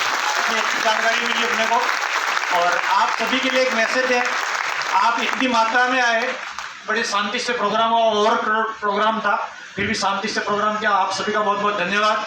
और अभी सर मानसरोवर के अंदर घोड़ादरा के अंदर एक वंडरवर्ल्ड क्रीक का ओपनिंग है, सर आपको वहाँ मिलेंगे, सारे सीनियर आपको वहाँ मिलेंगे, आप जरूर आए, आपके लिए वहाँ पर भी एक्स्ट्रा मीठे की व्यवस्था की हुई है। थैंक यू, धन्यवाद। और गुड डॉट का स्टॉल बाहर लगा है, वहाँ बर्फी मिल रही है, गुड डॉट प्रोटीज की है, वो आप जरूर अपने घर पे ले जाए और सबको टेस्ट करवाए, मिठाई मिल रही है। थैंक यू, धन्यवाद।